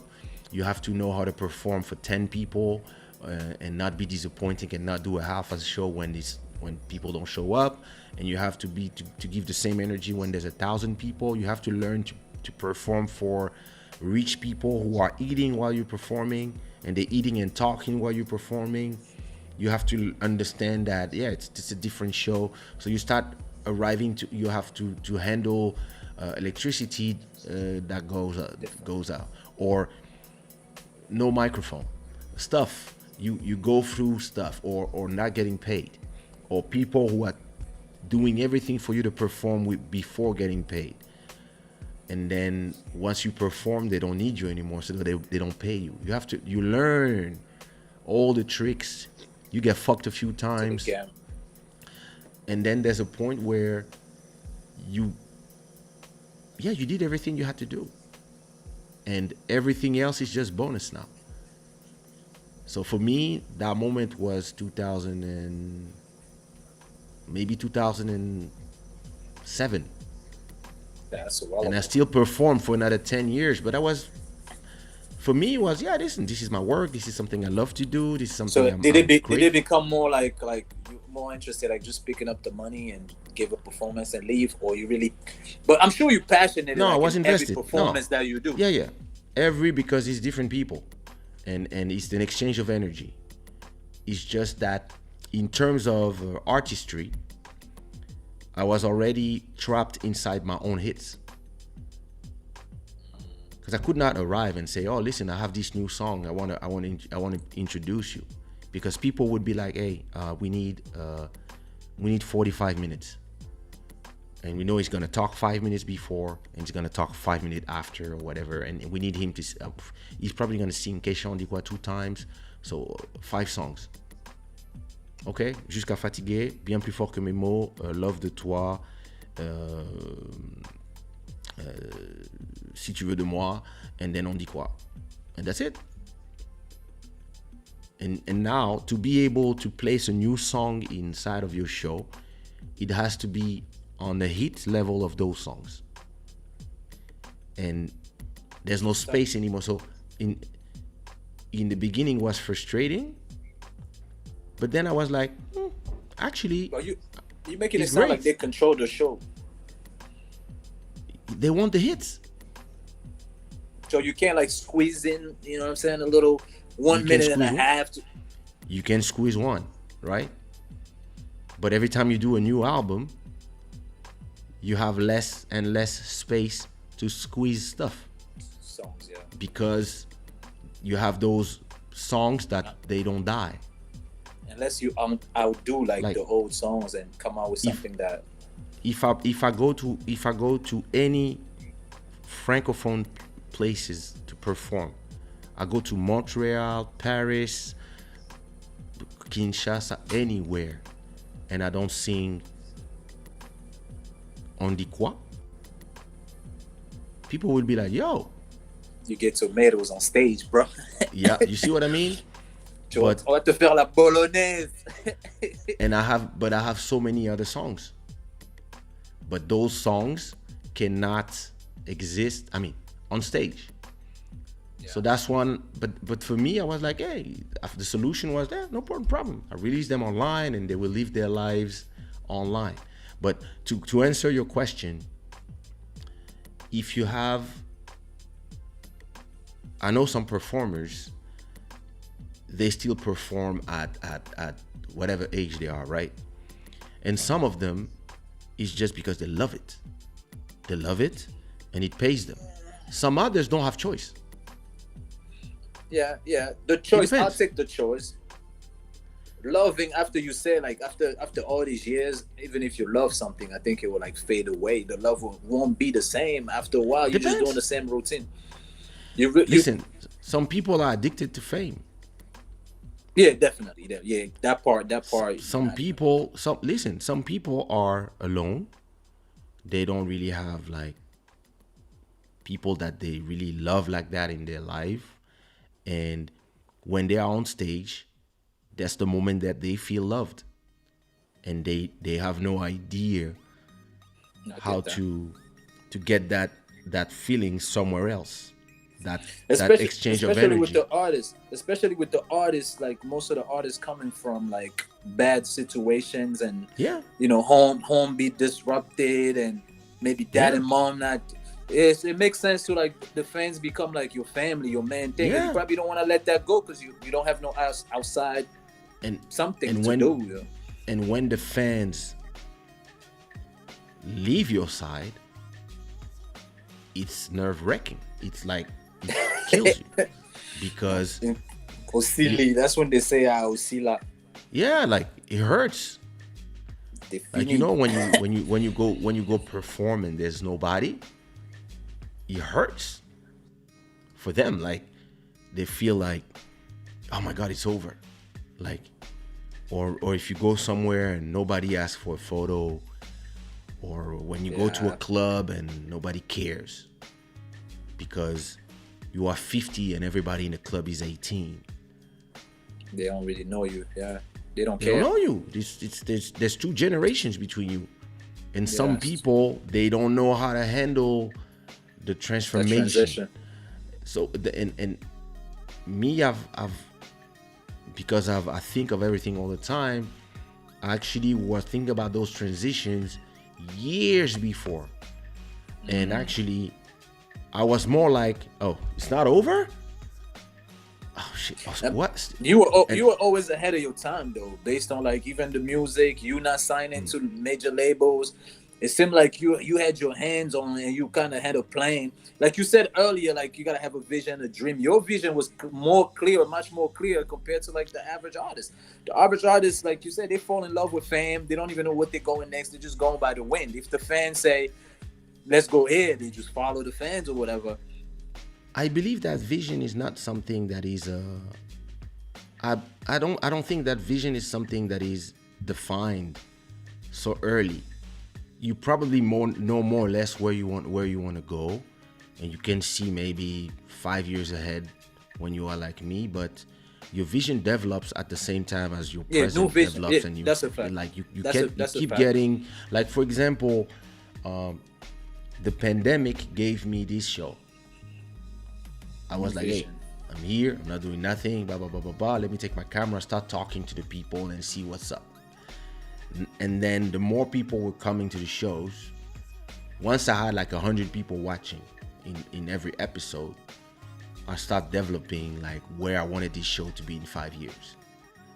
So he start giving me the interest of giving more time to this and giving less time to other things, and even starting to rebrand other things and let go some other things so I could put my energy on the next thing. And this is that always been you though. As I quoted you said earlier, you started doing so many styles of music. Once this one is not really working like as it worked before, you switch, you go to kizomba, you go to zouk. You know, you're one of the rare artists that's able to make those kind of transitions. I think the average artist, once they find their bag, their niche or whatever, they just stay there and die there. If it's over, then it's over. Is that too? Like some people are not as talented or gifted as you. So I think that really keep them only on that same frequency for 30, 40, 50 years. Yeah, listen. So and it works for them. I believe that there's no, comme on dit, toutes les routes mènent à Rome. There's no one way to do it. I believe that. But that's wrong too though, because you kind of like you showing people the road, not just the musician, your fans, they kind of learn from you. And if they kind of see like you just been stagnant with one thing, you also like telling those fans that it's okay to just do that one thing, and you're influencing millions of people. And next thing you know, I think that's also what's going on in the Congo. Like our artists, they don't really like, they're not visionary.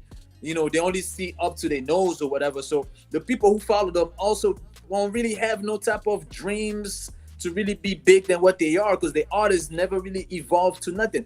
An artist been making the same song, the same melody, the same lyrics for 30, 40 years. And people still riding with that. I don't understand that. I get bored with artists. There's a problem that I found out when I was in the zouk industry, right? The same people who are telling you that you're always doing the same thing, you are boring.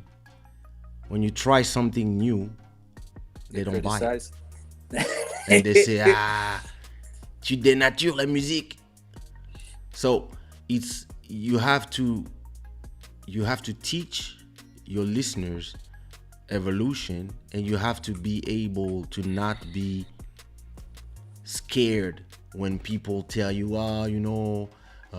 like I started doing Afro House in 2006, and at that time, whenever I wanted to put some Afro House in my show, people were pissed.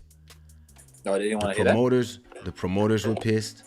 They were like, hey, we want the kizomba stuff, and I was like, yeah, just one song. And then the people who sell my shows were like, hey, come on, can you stop putting Afro House in your show? I was like, fuck that. Like, I'm the artist. Like, I want to present and the people were happy.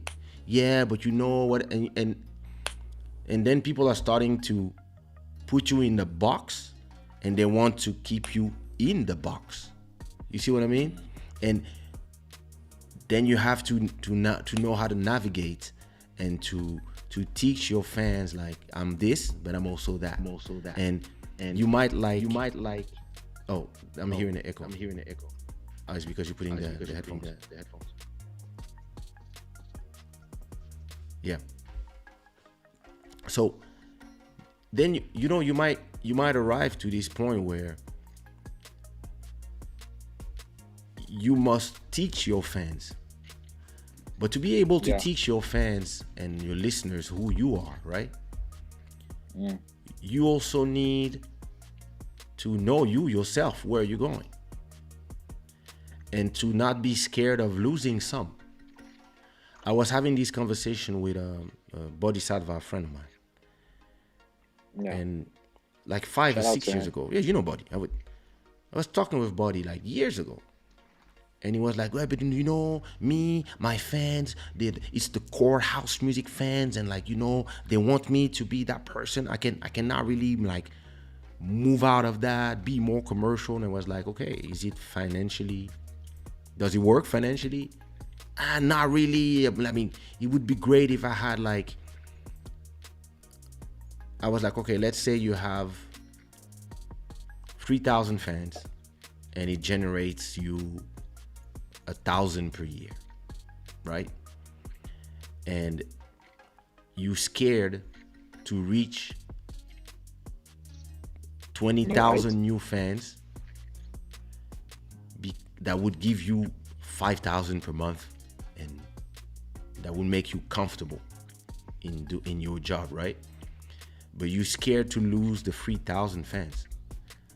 The ones that were there from the beginning, the core, the ones that are vocal about you have to not sell out, whatever. But I was like, if you do the calculation, if you lose those 3,000 people,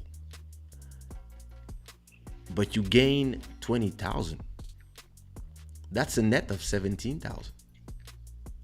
That's how Definitely. I see it. But some people, they're scared to lose those people because they want to be. I see why though, because They just want to stay real. They want to stay real. Let's say you give up the 3,000 for like the new 17,000 or whatever merging, then you make a little mistake. I feel like the 17 will be easy to just bounce on you. Like, I don't want to listen to him no more. Opposing to the 3,000, they'll give you another chance because they see your growth and they feel like you're still growing. You know, you maybe have rooms to make mistakes. But that's why you have to lead. That's why you have to lead the people, and not be.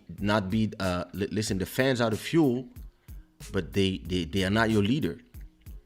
They discovered you, leader, and they have to let you evolve in whatever you want to be. When these shows started, there were a lot of people who were there and they said, hey, when are you singing something? Like, I didn't come here to sing. I came here to talk. I'm leaving then. Bye then. And you have to teach those people. And some people will not come back. And some people are going to be like, okay, let me see what he has to say. And then they're going to be like, hey, see, quand on parle du loup, on voit surgir sa grosse queue. Bodhisattva, what up, brother? he's in the building. The body was good. So you see, it's really. But listen,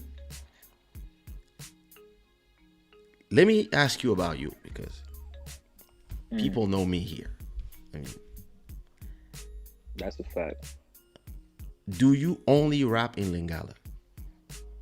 And if yes, why? At this point, yes. I started off in English.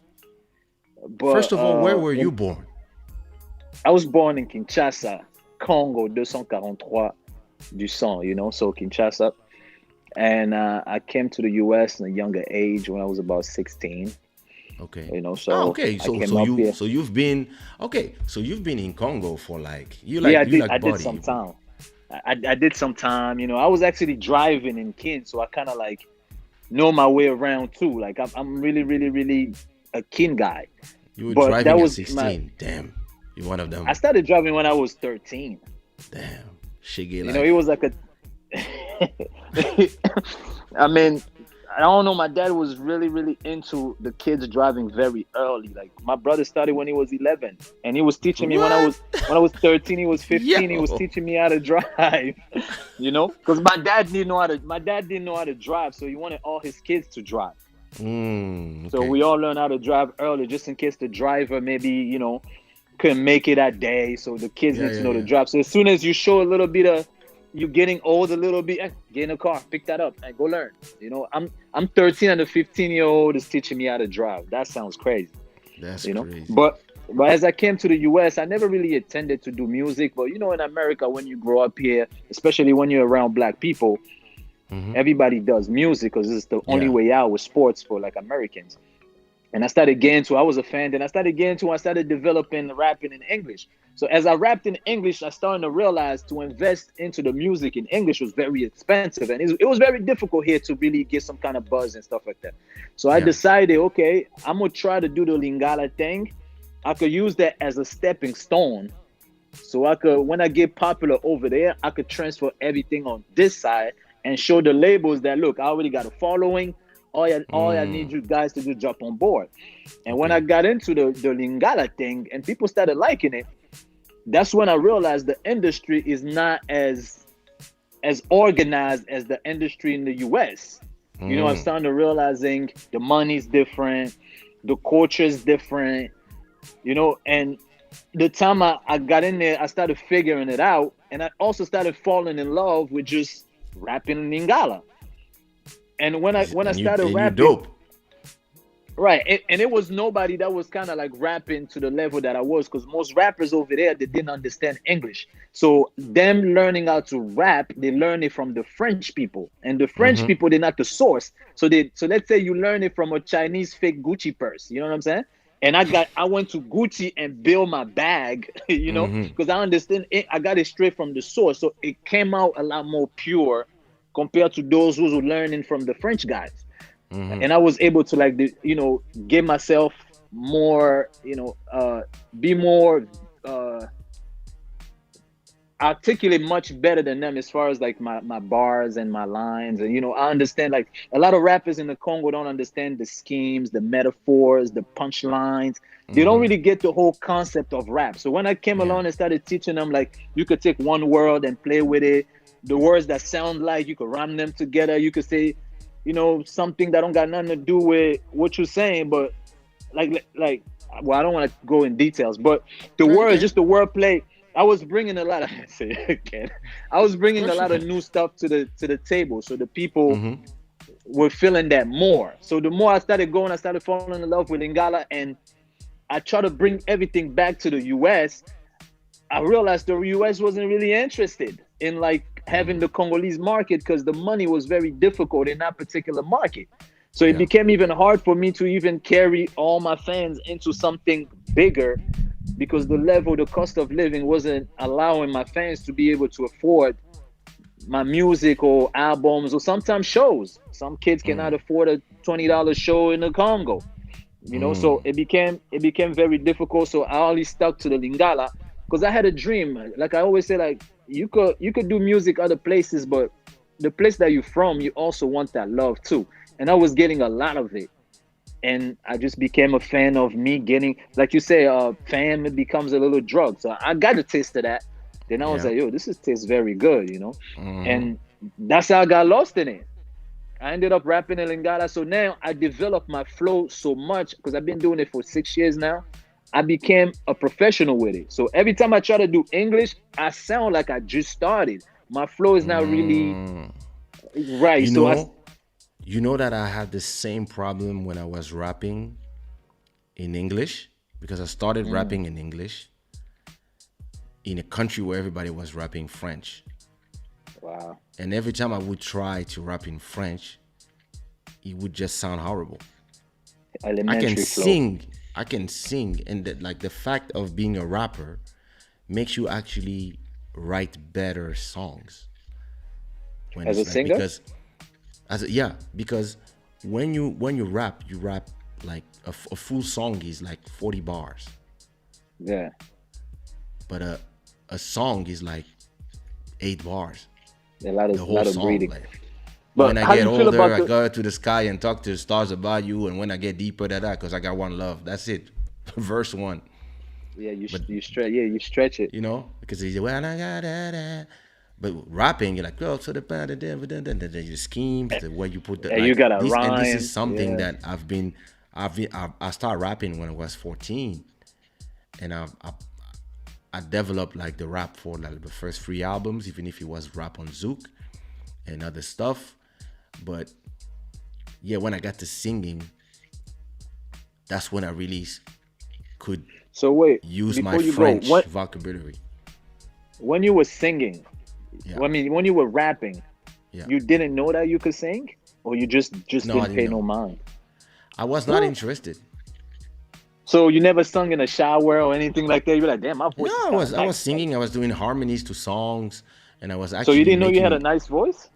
I was making melodies for vocalists. Oh. But because for me, this was something that I didn't learn, and I never trained, and I didn't know how to sing in tune or whatever. I never thought it was for me.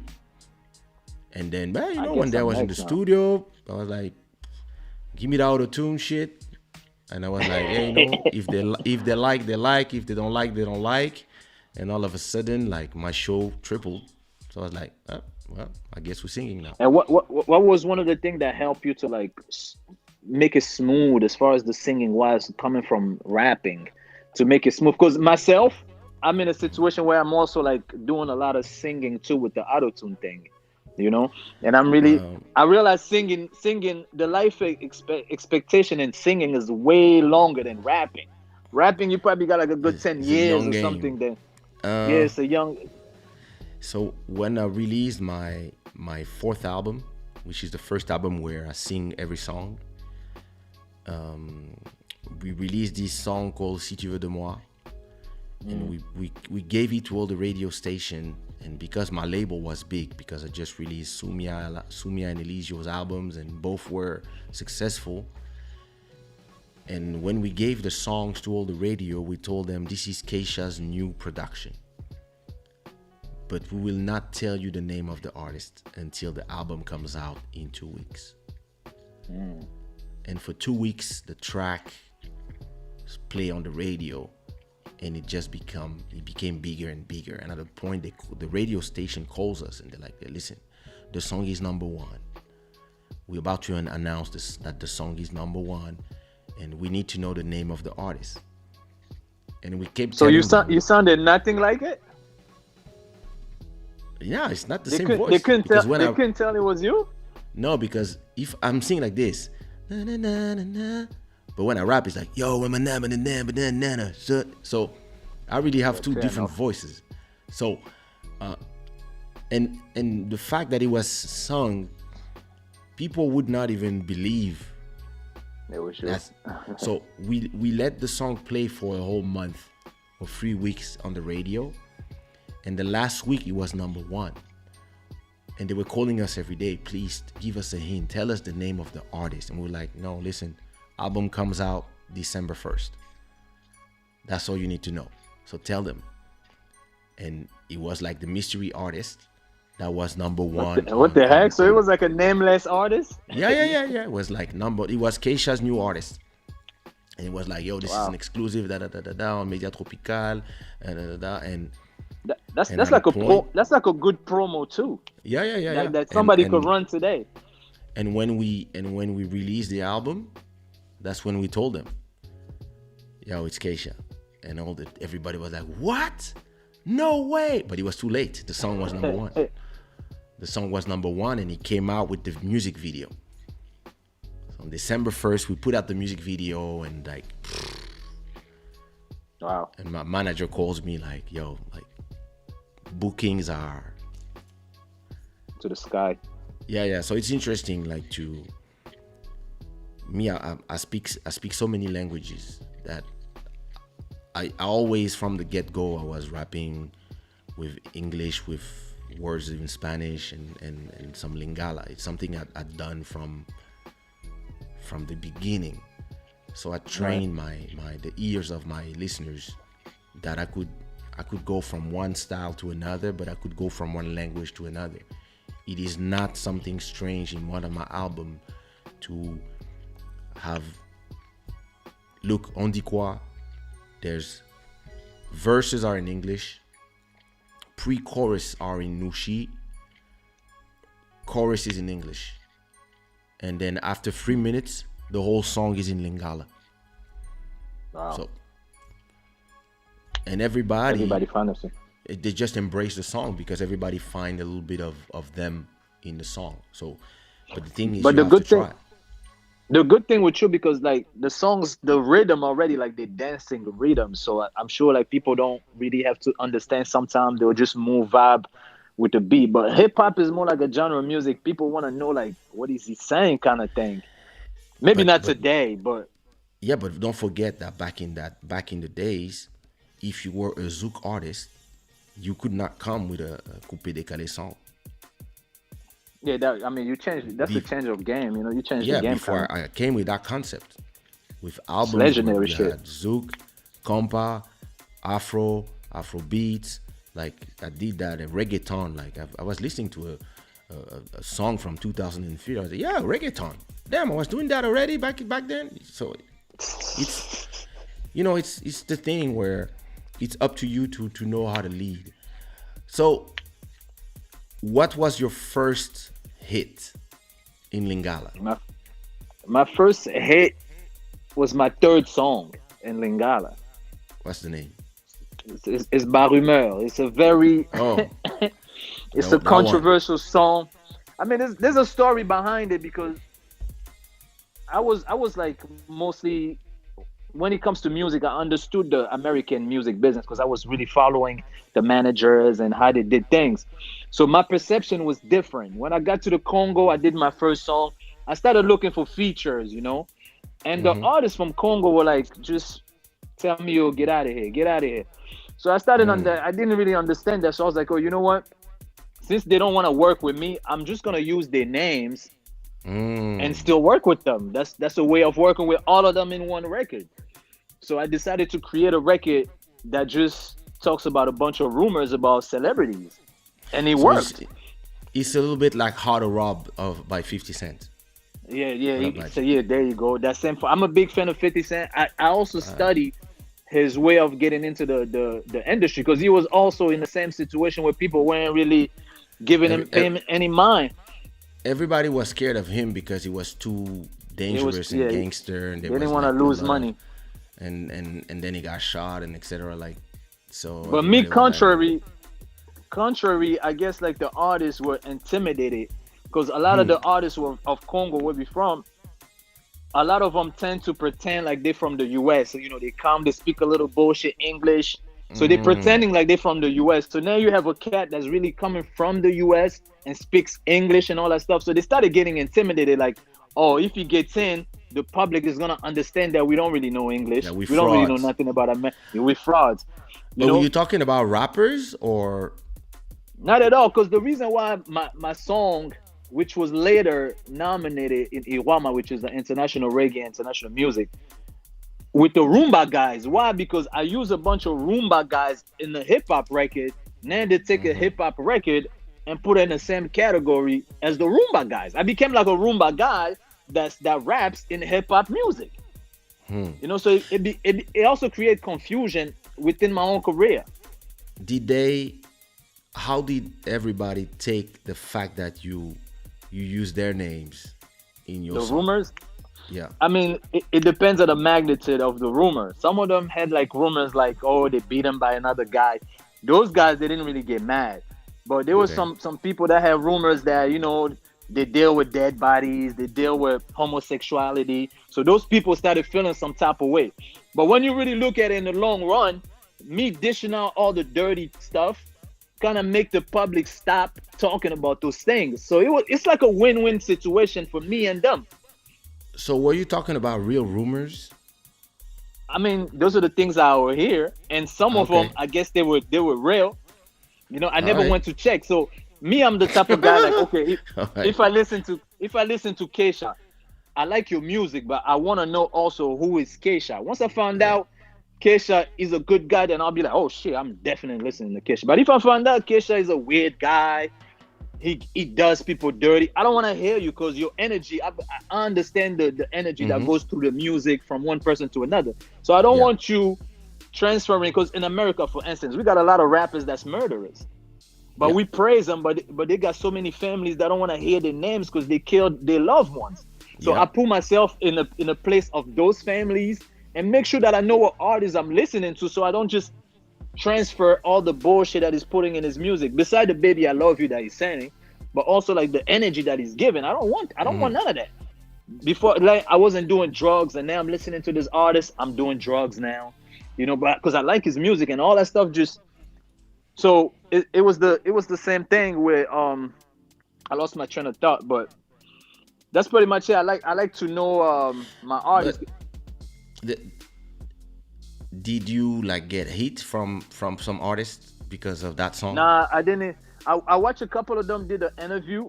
One of them said that, oh, he's such a good artist. Like, for you to come up with that kind of concepts, you're a genius. So I like that. And some of them did not say. The ones that didn't say anything, they just stayed quiet. For instance, Kofi Olomide, they asked him in the middle of a show, and he said, yo, just give him time. We see if he's gonna grow wings and fly.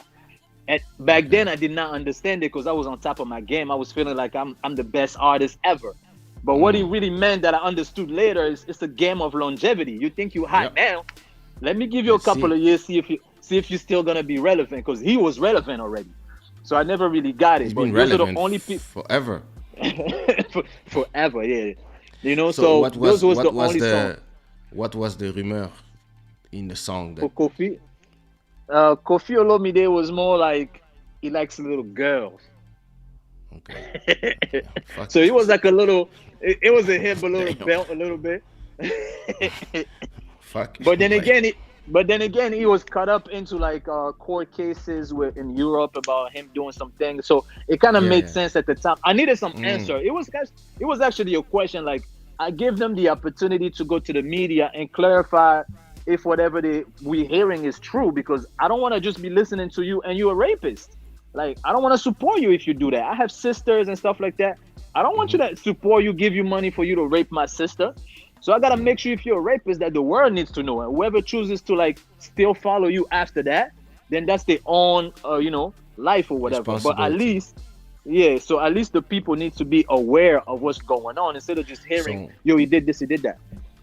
did people take you as the voice of the people, or the new hero, or the new knight, the white knight, or it just Definitely.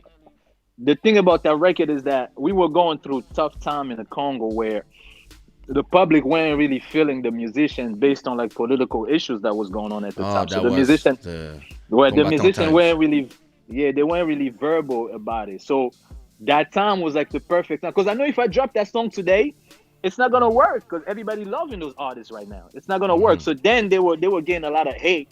So now I give them a soundtrack to the hate that they had. So Smart. it worked like a piece of cake. Like I didn't have to like spend no money on promo. It was just the song itself. People just started sharing it all over. Like I literally like just sent it to one blogger, and as soon I just told him like, yo, if you like it, repost it.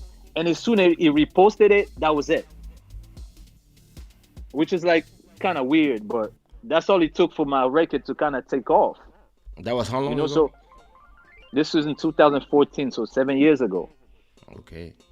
But it turned out to be something bad because I ended up getting spoiled by that kind of blow up. I started believing that every song that I get, as soon as I put it on YouTube, it'll go. So I really got hurt a lot from that train of thought. I didn't realize that you actually gotta pay for TV station and radio. So I thought I was the shit. You had a bunch of hit records. Maybe the people that's watching, they probably don't know the adrenaline and all that things that come with like you having a record that everybody's liking or whatever region you pop in. So I just didn't know. I never knew. My success in Lingala came too quick. That was my third song. I didn't really suffer like the average artist goes through a bunch of up and down, people fucking them here and there. Mine just kind of happened on my third record. So from that point on, I kind of got backtracked with my mindset. But it was a great ride. It was a great ride. I enjoyed it. I felt bad for the people who didn't really like what I was saying. But it's business. Don't be mad at me. If you're mad at me, I'm gonna do part 2. Oh shit! That's that. Let me put the link to your channel for everybody to go follow you on YouTube.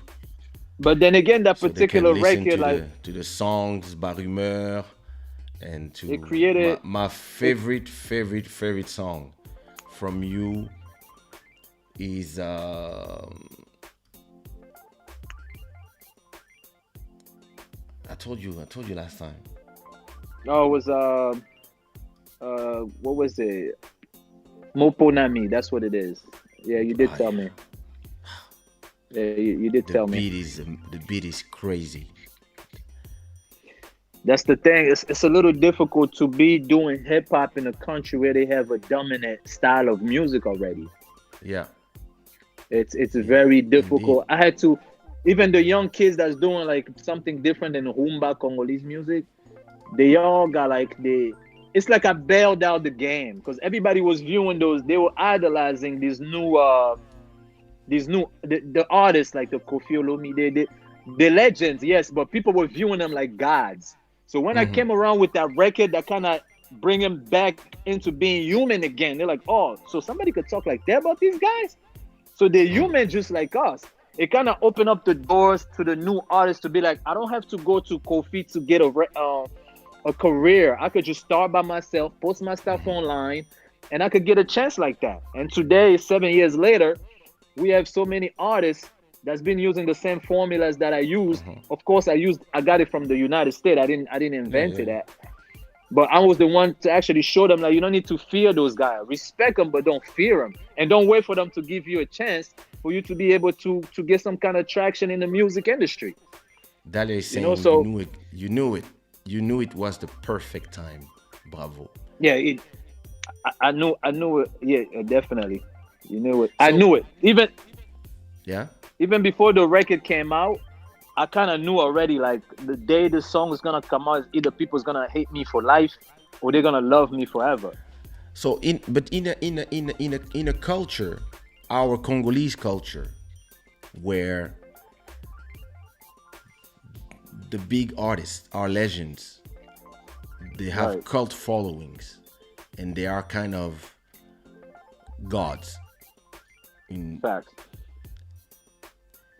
wasn't it dangerous to kind of, even if it was like, who's gonna be the guy who attacks them? Like, weren't you like putting against you not only all their fan bases, and I see that their fan bases are like maximalists, like, like when you know, and I see the like, when I see the Cardi B fans versus the Nicki Minaj fans, I'm like, yeah, we got that in Congo forever.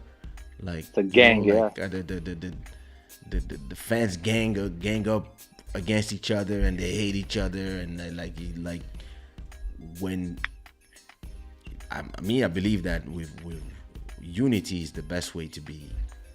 That's a fact. You know? But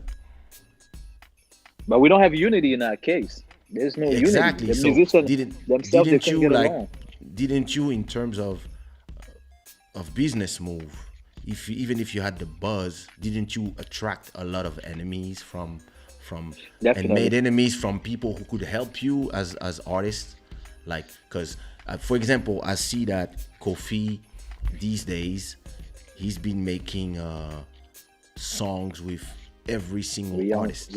Like, he's really like giving, I mean, he's making himself relevant, of course. But he's also giving to all these, because right now France is completely controlled by Congo. Every song that is a hit, all these rappers, they sing a kind of a mixture of auto-tuned rapped with zouk and Congolese music at the same time. And for all of these kids, Kofi is like, when like, Kofi he's a god. With you, for them it's like, oh my god, like they're like, oh my parents are gonna be so proud of me. You see, that's a fact. especially that perspective, parents. And it's the same thing. Like, whenever I talk to some of these guys, and like, actually I have a track coming with one of them, and I remember that when I had my contact connect with that person, and the person said, yo, listen, Kaysha wants to do a track with you, like, are you down? The person was like, what? Kaysha? That's the crazy. Legend? Yo, of course. And my mother's gonna be so excited. And that's funny, because I'm arriving to that status now as well, where when I ask the next generation, and they're like, yo, of course, like, yeah, like, but you about to be on grandpa status. Yeah. Didn't you kind of close a door from all the legends that could have pushed you even more when you release a song where you kind of attacking everybody? The game plan was totally different, as I said earlier. At that point on, I was first thing first, thirsty for success. I was thirsty for success. I wanted people to know me. So I kind of was like, all right, I'm going to do what it takes. Then we're going to arrange it later. And I had a game plan that I wanted to get the public from Dahmu Congo. Intro. Oh, okay. That's the new joint. Yeah. I had a plan that once the song goes viral, I could take all the fans back into the United States and give me a deal to pursue the American music. That was the idea. So I didn't feel like I needed those guys from Congo because I was just there to use their names and as a stepping stone to move into something bigger. I knew I was burning bridges and I had learned how to swim already. I was like, since the bridge is gone, I might as well get mon bouée de sauvetage and learn how to freaking swim because this is not gonna work. Then when I jumped in, that's when I realized, oh man, I'm in trouble. I should have come and really look at it because I seen musicians. I really thought the Congolese music business was totally different. So I kind of played myself when after things happened already. I was like, oh wow, I need these guys, you know. But some of those guys don't mind because they also use that record to laugh at their competition. You see what I'm saying? Because musicians, they beef amongst themselves. So when I'll say something about one musician, he'll laugh. Like the other musician will laugh, ha ha ha. Then when it's his turn, he'll just stay quiet. So they had like a love and hate relationship with that record. You know, because at some point, even there was an artist, I don't want to say their name, but behind the scene, he contacted me personally to make a song to diss his opponent. Oh, so you're becoming the diss artist. It's one of the. I'm like the préfet de discipline de la musique congolaise. That's me. If you do something wrong, you just know that I'm gonna be coming for you. Police. I'm the police of the Congolese music. That's what they did. I didn't do that to myself. Like the people they decided. They prefer that kind of stuff. Like I could release like a song where I'm singing like Kaysha. They're gonna be like, yo, nah, man, you need to talk that crazy shit you be saying. Even if it's a hit record, they're not gonna want it too much. They're gonna prefer me to just stir in the pot, talk a lot of shit, and they like that. So I started realizing, oh, the Congolese people, they're addicted to drama. They just like drama. That's why those musicians also don't get along because the public just keep leading them on. Yep. So that's another thing the fans of. Yeah. Jordan say, I appreciate your power, dog. Keep pushing and you will shine on God. On God, that's a fact. But don't you feel, even if you accept the mission, don't you feel that it's kind of limiting you to a role and just being the, you know, it's just like if you are when you are a political artist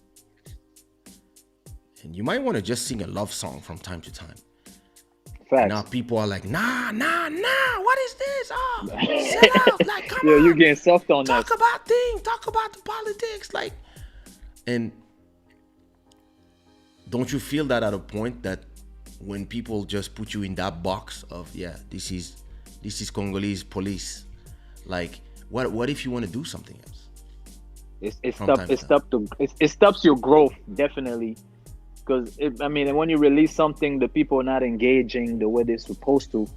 It makes you just think that you gotta go back to doing what you do on a regular basis. You talked about that earlier. You know, people want you to grow. Then when you grow, people start criticizing you. They don't want that. That's mostly what happened to me. You know, and people are so in love with what I do that if I was to make an English record right now, it's gonna look crazy. It's gonna look crazy. In order for me to maybe do an English record, I need to go find an artist that does maybe English music for people to be like, okay, that's more like it. But if I just come out the gate, start singing English, it's gonna be very difficult. Even though those same people listen to American music sometimes, they just don't want it from me. They just like what I do. And that's this thing where you sometimes you feel like it's you get in those hypocritical positions where the same people don't mind listening to something and then they criticize you for doing the same thing. It's just like when people were telling me, but you from Congo, why don't you do rumba? And I would reply, that's a good question. Why have you ever done rumba? I did. I have 2 of them. Oh, you did? I would reply to them. I would reply to them. You're from Guadeloupe or Martinique. Why do you do reggaeton, or why do you do dancehall? Damn. Are you Jamaican? You're not Jamaican. Oh no, but you know it's the island. I was like, no. You know, like, don't butt me. Yo, you vicious. It's like, And anybody that answers a question with a question is vicious. No, and then listen, I would tell the same guys like, yeah, but come on, man, like you from Congo. Some rappers, like at a point, like when people were starting to be more in tune with the rules, they were like, yo, but bro, you from Congo, you should stop acting like you are from Guadeloupe or Martinique. And I was like, acting? But why are you guys rapping? None of you are Americans. That's a fact. You all That's rap an in American French. thing. Ain't you from Congo as well? Ain't you from Brazzaville or from Mali? Why don't you? Why you from Senegal? Johnny Holiday? Why don't you mbalach out of it? That's what it's called. Where's the malach? And they were like, I would have said. But you know. And you see, it's interesting because people will ask you the question, but they're not ready for the fire. Yeah. And me, I was like, listen. Now you vicious. You just vicious. That's why you come into with the crazy answers. I'm a multicultural person. Yeah, that's great. I was born in Kinshasa. I learned to walk in New York. And since before walking, I was in China. Then I grew up between Paris and Brussels. And then I had Zaire nationality. Then I had Congolese. No, I had Zaire nationality. Then I had Ivory Coast nationality. Then I had Congolese nationality. Then I had French nationality. And now at home I speak Portuguese. I'm a multicultural person, and I grew up listening to AA and Durand and Depeche Mode and those things. So plus rumba, plus etc. So I had the choice. Simple. It's like when you are a kid from multiculture, you actually have a choice. Yeah, you have a choice. You choose. Like when you on Saturdays it was Zouk music. At that club on Fridays it was R&B dressed well, and on Sundays it was cross colors, Kalkani, and it was like hip hop in caves, and so that's out of all the styles that you have done, like which one you think like will be the one that you most comfortable in, like you feel like, yo, if once I jump in this, I'm in my bag. All of them. Come on. Listen, I'm not in my all bag. Of them? I make the bags. You are the bag. Make the bags, man. Like if I do something, I'm comfortable in it. If tomorrow I decide to do a rock and roll song, it will be a rock and roll tune. That's how I do. I'm not here to try. I do things like, because my bag is music. It's not genres. When I learn something, like when I decide to do on my piano, I listen to hundreds of songs first. Oh, you make beats too. That's right. Yeah. I make beats myself. Yeah. So your artistry, your artistry is totally different. I deconstruct music before I want to enter a genre. I completely deconstruct it so I can rebuild it myself and add my flavor. All right. So when I did on Dikwa, for example, in my head I was like, okay, I wanna give a little bit of mapuka, I wanna give a little bit of rumba, and I want it to sound hip hop. I wanna rap on it. Because what people don't understand is like the samples, the drums that I'm using on Dikwa is pure hip hop drums. Really? Yeah, those are hip hop drums. Even those are hip hop drums that are played in attuned, African rhythm. Yeah, exactly. Okay. And then everything else is played the African way, etc. But it's and so you produce that? Yeah, I produce that. But when you hear this, so you got 100% on that record. 100%. Yep. But if you listen to the song and you remove, let's say you remove the beat, and I just give you the a cappella of On Dit Quoi, and I'm not telling you this song is that genre, and you just arrive and you hear, first of all, I'm fabulous, African, that's fabulous. That's definitely rap. Bro, that's a rap song. Definitely rap, yeah. because the beat could have been first of all amphab.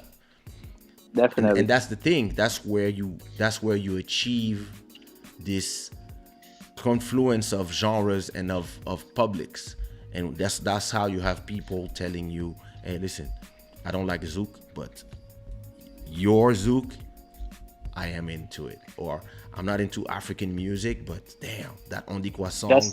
That's what I hear that a lot from the Congolese. Like, yo, I don't really like hip hop, but what you do makes me want to listen to Lingala hip hop. Like, okay, and I get that. You have beats. You choose great beats, and you have amazing flows.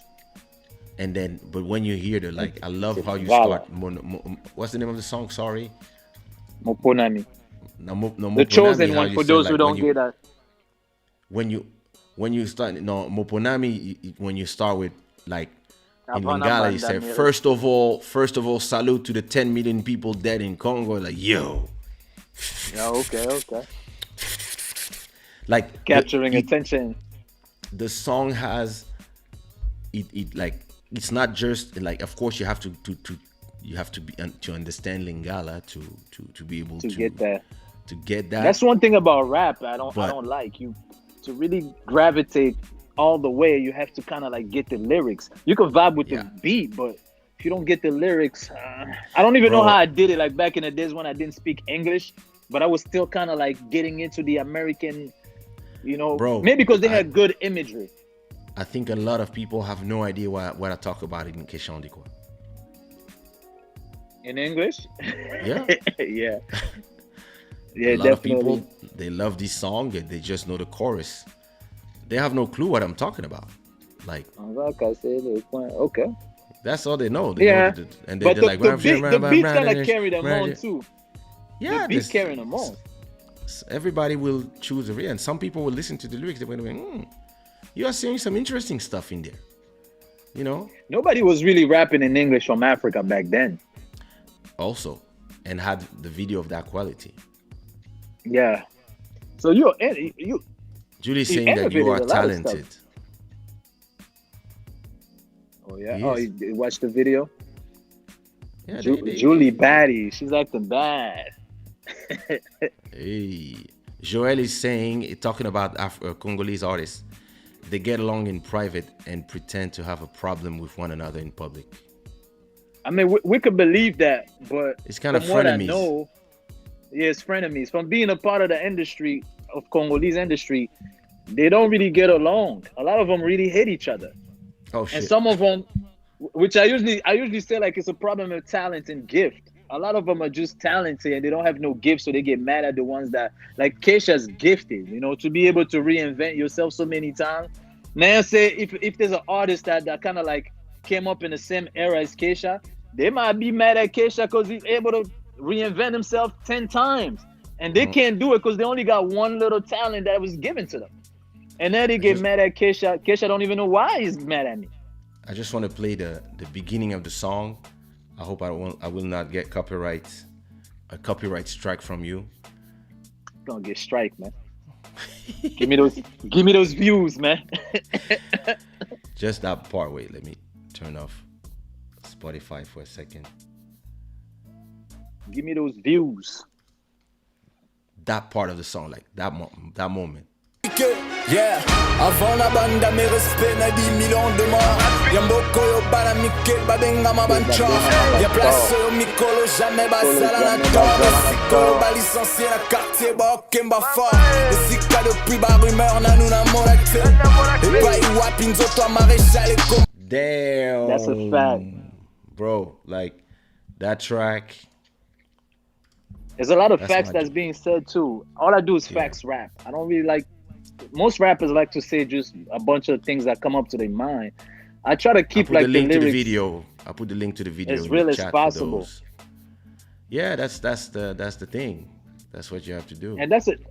Because the industry, the Congolese industry, there's a lot of lies. I already think if you ask me, I don't really think we create stuff in the Congo. My generation, when I was a kid listening to those musicians, all those people that we call legend, when I grew older, I started looking at where they really got the inspiration, I started coming to the realization that they never really created something. I'm gonna give like some instance. There's at some point in the Congo, everybody was wearing the FUBU shirt or wearing army gears. Like Wenge was the one who brought it into Congo. But at the same time, if you look at the Americans, they were also wearing FUBU. Yep. So those guys was just like, or take it there and bring it to the Congo and pretend like they created they had a cousin in Atlanta.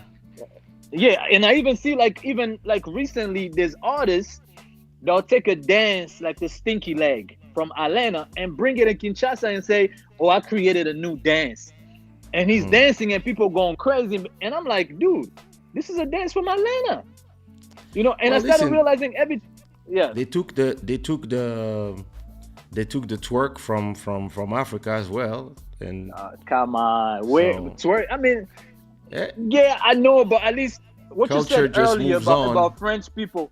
What you said earlier about French people being like the rich people, they be clashing them, whatever. They're not proud. They don't say that they have money. It's the same thing with Congo. Like you said, if somebody today from the Congo came out that we created twerk, I guarantee you Americans gonna be like, yo, the people that created twerk, they Congolese. They're not gonna be like, we created it. But the Congolese, they never wanna like, let's say the ghostwriters, the people who write songs for people. In America here, we have like a whole award, a BMI award, ASCAP award, you know, where they really big up the writers. But in the Congo, the industry, they're ashamed of letting people know that the song was written from this guy. They steal money from them. They don't want them to say nothing. And when they go on TV, say that, oh, I made a song for such and such, I never got paid. Automatically, they send the soldiers, since they have more money than them, to sabotage the guy. But the guy just want to get shine. Like, you wrote for one person, then let me write for the rest of the industry so I can make money. You know, that's another thing I don't understand about the industry over there. How come they're not proud to put out the person that got inspired? Like, Kaysha, you wrote a song and nobody want to say, oh, Kaysha wrote the song. Shout out to Kaysha. That's not right. Have you ghostwritten before in life? I mean, at all? Wrote for other people? Yeah. I have like... That they hide it. That they hide it. They don't tell you. Oh, no. Everything that I wrote for other people or composed, like I wrote for a lot of singers. I wrote for like big songs. You care dropping a name? Yeah, LDS, for example. Like I wrote the whole album and I composed. The whole album? Yeah, I wrote like probably 80% of the songs and I produced 80% of the songs. Every song that I work on with other artists, I actually... either compose or most of the time, even if I don't take writing credit, there's a lot of time that I also help them here and there. And I was like, nah, it's okay, let's do 50-50. But there's a lot of singers that I've worked with all these years. I wrote the chorus for them, or I did the melody for them. And even today, I have a lot of songs that come out when I just do the melody. Actually, there's a song that just came out this week. I think it came out, this weekend in Portugal. It's the official song for the Portuguese, the Euro, in football, soccer. Oh wow! So for the Euro 2020, that is coming now, the song of the official song of the Portuguese team, Portugal. Yeah. I co-wrote that. That's dope. That's a bag right there. Oh yeah, that's a bag. He's gonna play all the ching, time. Ching. Oh yeah. That's when you make that. That's when you make that ching ching sound, man. Ching ching. Ching ching ching ching ching ching ching. So what if I wanted a song? Because I want to get into at least singing a little bit, you know. But I think what you said earlier, maybe you able to do that. But me, when I write songs, I still try to like rhyme. Mm-hmm. Like I try to do the singing thing, but I don't know. I just want to rhyme every freaking words with other ones. But I realize that singing, you don't really need to do that. You don't really need that. You don't need to, but you can do it. Because to me, it's like every bar got a rhyme, even with singing. Like, for example, I wrote a song for a guy called Mika Mendes. And I think the song goes, I wrote this letter for you, and I hope that you will hear it on the radio. and that when it plays on your stereo, you think about the way your heart make me go crazy, and now I'm solo. So I put some rhymes, but because it's singing, I will just I might write it like a rap, but then I will like, then when you hear when the song comes out, it's more like, I wrote this letter for you. Dun, dun, dun, dun, dun. My hope that you hear on the radio. Dun, dun, dun, dun, da, da, da, stereo. It depends. But when I rap, then it gets completely in a different way, because sometimes I want to put like 5 rhymes in the same bar, and I'm like, okay, I'm gonna. Sometimes I might do a whole song when I go like, yeah, everything's gonna finish by O. So I'm like, yo, this is Edward Colo coming to your stereo. Bring the barrier, because I'm here to come to your pueblo. And then I will switch languages when I need. But then you sound like a New York rapper. Oh yeah, I grew up on hip hop rap, on New York rap. So that's New York rap, yeah. I could tell. Oh yeah, completely. But I have that problem a lot with me, like trying to write songs, like singing. I'm trying to sing because I realize like rap. You want to sing? You want to sing in Lingala? Whatever language that's good gonna work. rumba. Nah, Lingala, I'm over Lingala. Lingala, being a celebrity in the Congolese industry is not really all that. It doesn't pay. Yeah. It doesn't pay, and the people are so bad-hearted. Like, people don't want nobody else to eat. The food on the plate is so small that everybody just guarding the plate, you know? If there was enough food, there is enough food, but... It's the same thing in the Zouk industry. There's not that much money. Zouk is on by everything that is smaller markets is barrels of crabs. Yeah. And everybody's trying to stay the king of the barrel. And when you're in there, everybody's eating each other. It's a Everybody's fight. like, see, it's a fight of that's what's happening in people. the Congolese music. There's a little plate, and whoever that got the plate, we don't even see the plate. Forget the food, even the plate you don't even see. You know what I'm saying? By the time you try to get to the food, like, it's out of control. And when you come from the States, and you know, we practice over here freedom of speech and all that. So someone like me, I'm very vocal, and when I say things, they don't understand me. Like, why is he talking like that? Because I have a different. When you say mixed culture, you know, you get the benefits from other places, and you use it a place that they don't have that kind of benefits. Now you look like you got 3 heads. People looking at you like, what is he talking about? Like, no, we need to change things around, but they don't get it. I don't know what's up with that. That's why we need people like you to come in and put some hands on there and help the legend, so-called legend, to move correctly. You can't be a legend on your senior year still running around with freshmen. Be a senior and just show freshmen how to get around. You don't got to be a freshman all over again. You said it earlier. I don't want to do what I did in 2007. But we have people that's legend. They're doing the same thing they did in 2007.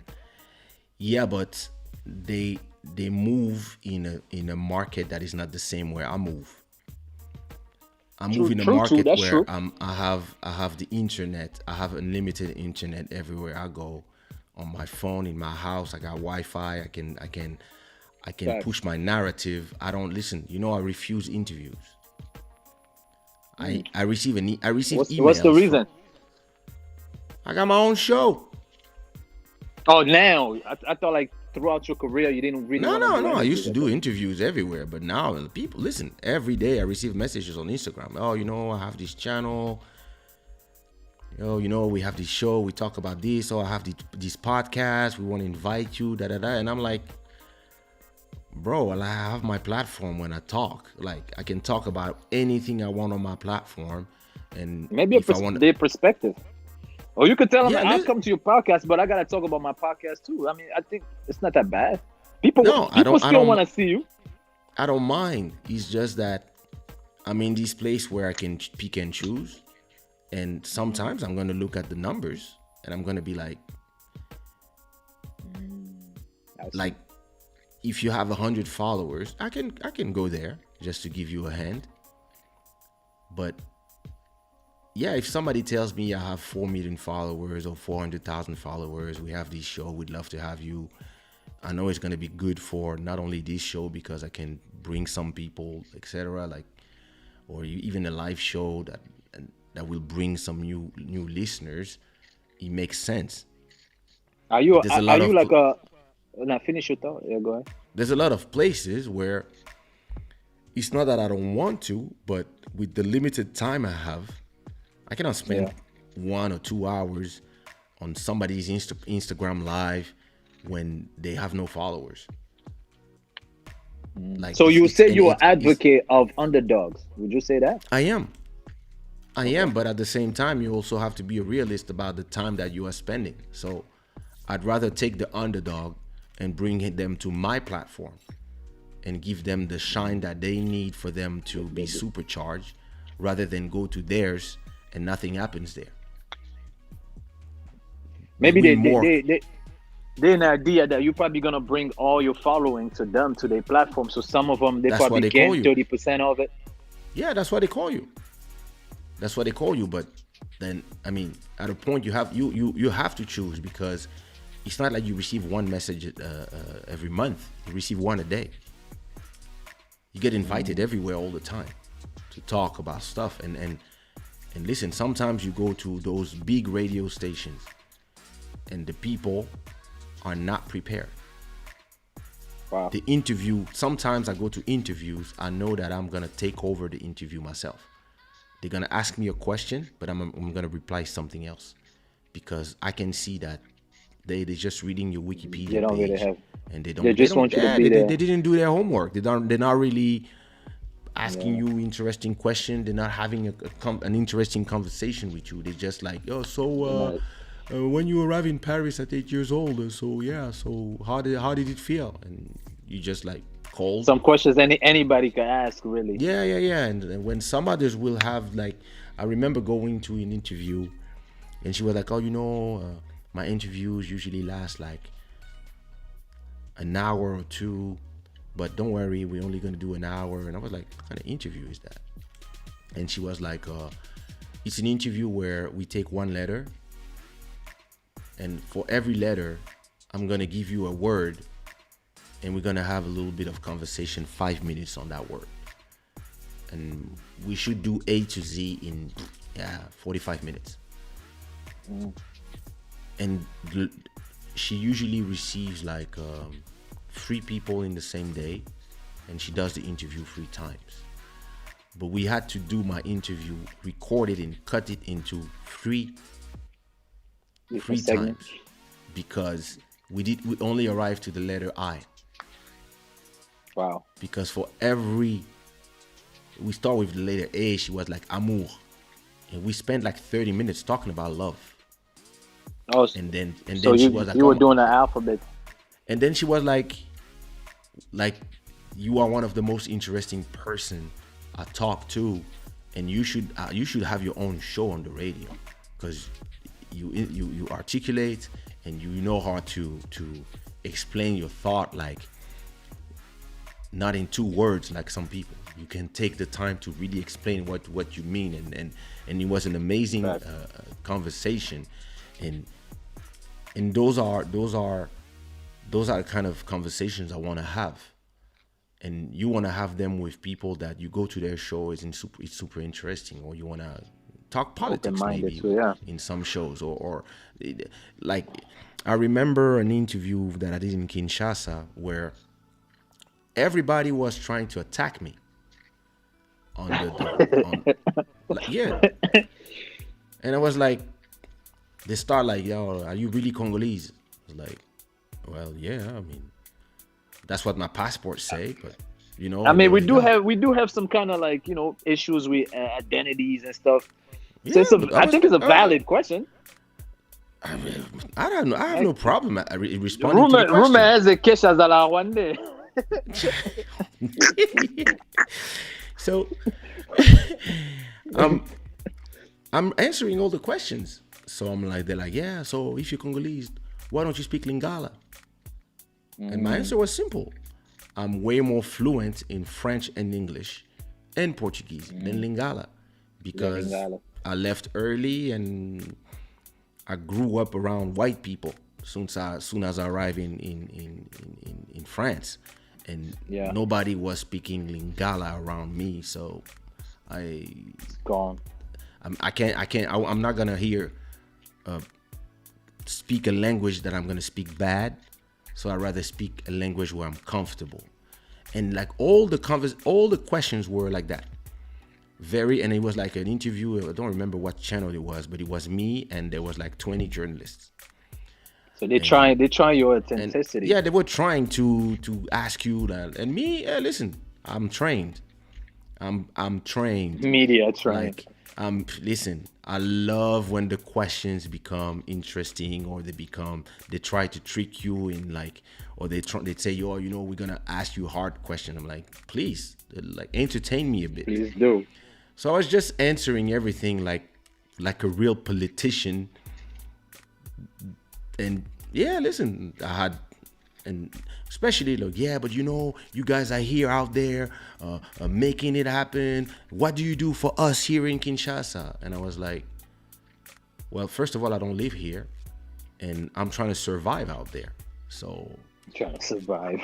And my question was, but what you guys are you doing for yourself? Because I don't think it's healthy to ask for everybody who live outside what they do for you, and what you don't do nothing for yourself. Politique de la main tendue. What are you doing for yourselves? Who's building a place to perform? Who's reforming places for people to have copyrights? Who's building a studio? Yeah, but you guys should bring your studios here. I said, no, we don't live here. We live out there. This is where our lives are. This is where our kids are. This is our. If I move here, maybe, yeah, that's when but I prefer building plantations, orphanages, bringing food and clothes to people studios who need it, and support the people who are doing something on the field, rather than build a studio for singers.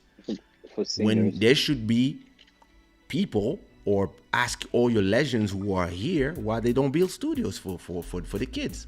Like, and all my listen, I have answers for everybody.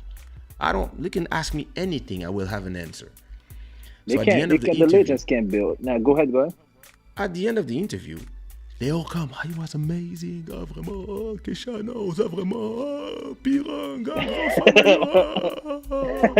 est-ce qu'on peut avoir un peu d'argent pour le taxi? I was like, what the fuck? Non. Mais ça c'est clair. So, c'est la fin de toute conversation. Oh, bro, come on, like, that's this thing where there's a limit to at a point. It's something that always bothered me with when I go to Africa, is when I have people who, instead of asking me, how do you do it? Can I have the blueprint? Their question is, can you help me? I'd love for you to ask me, can you explain to me how you make money? I will sit down and explain to you how to generate money, even from where you are, and how to record yourself, how to make a studio from home, all these things. And I will tell you, listen, you need $1,000. I would even tell you, what is your budget? Tell me what is your budget, and I will give you exactly everything you can buy with your budget. You only have $200, let's go. But then again, their perspective is a little different, because all they know as far as music is they go join a group, and the top musician in that group does everything for them. And that's another reason why these artists, that, let's say for instance, I'll just single out Kofi. He probably had 30 artists in his all career, and he only got one person that probably did good, because everybody else never knew how to go to the radio station on anything, find himself a studio, because Kofi always made sure all that stuff is there. So when they come up to you, I think it's only right for them to have that kind of approach, because that's all they see. I understand. That was my point. I was like, you need it. That's what I was saying. You're very important. That's what they expect something from you. And then again, you like, Why you expect something from me? Why No, aren't you doing anything for yourself? I'm not saying don't expect something from me. I'm saying you expecting the wrong thing from me.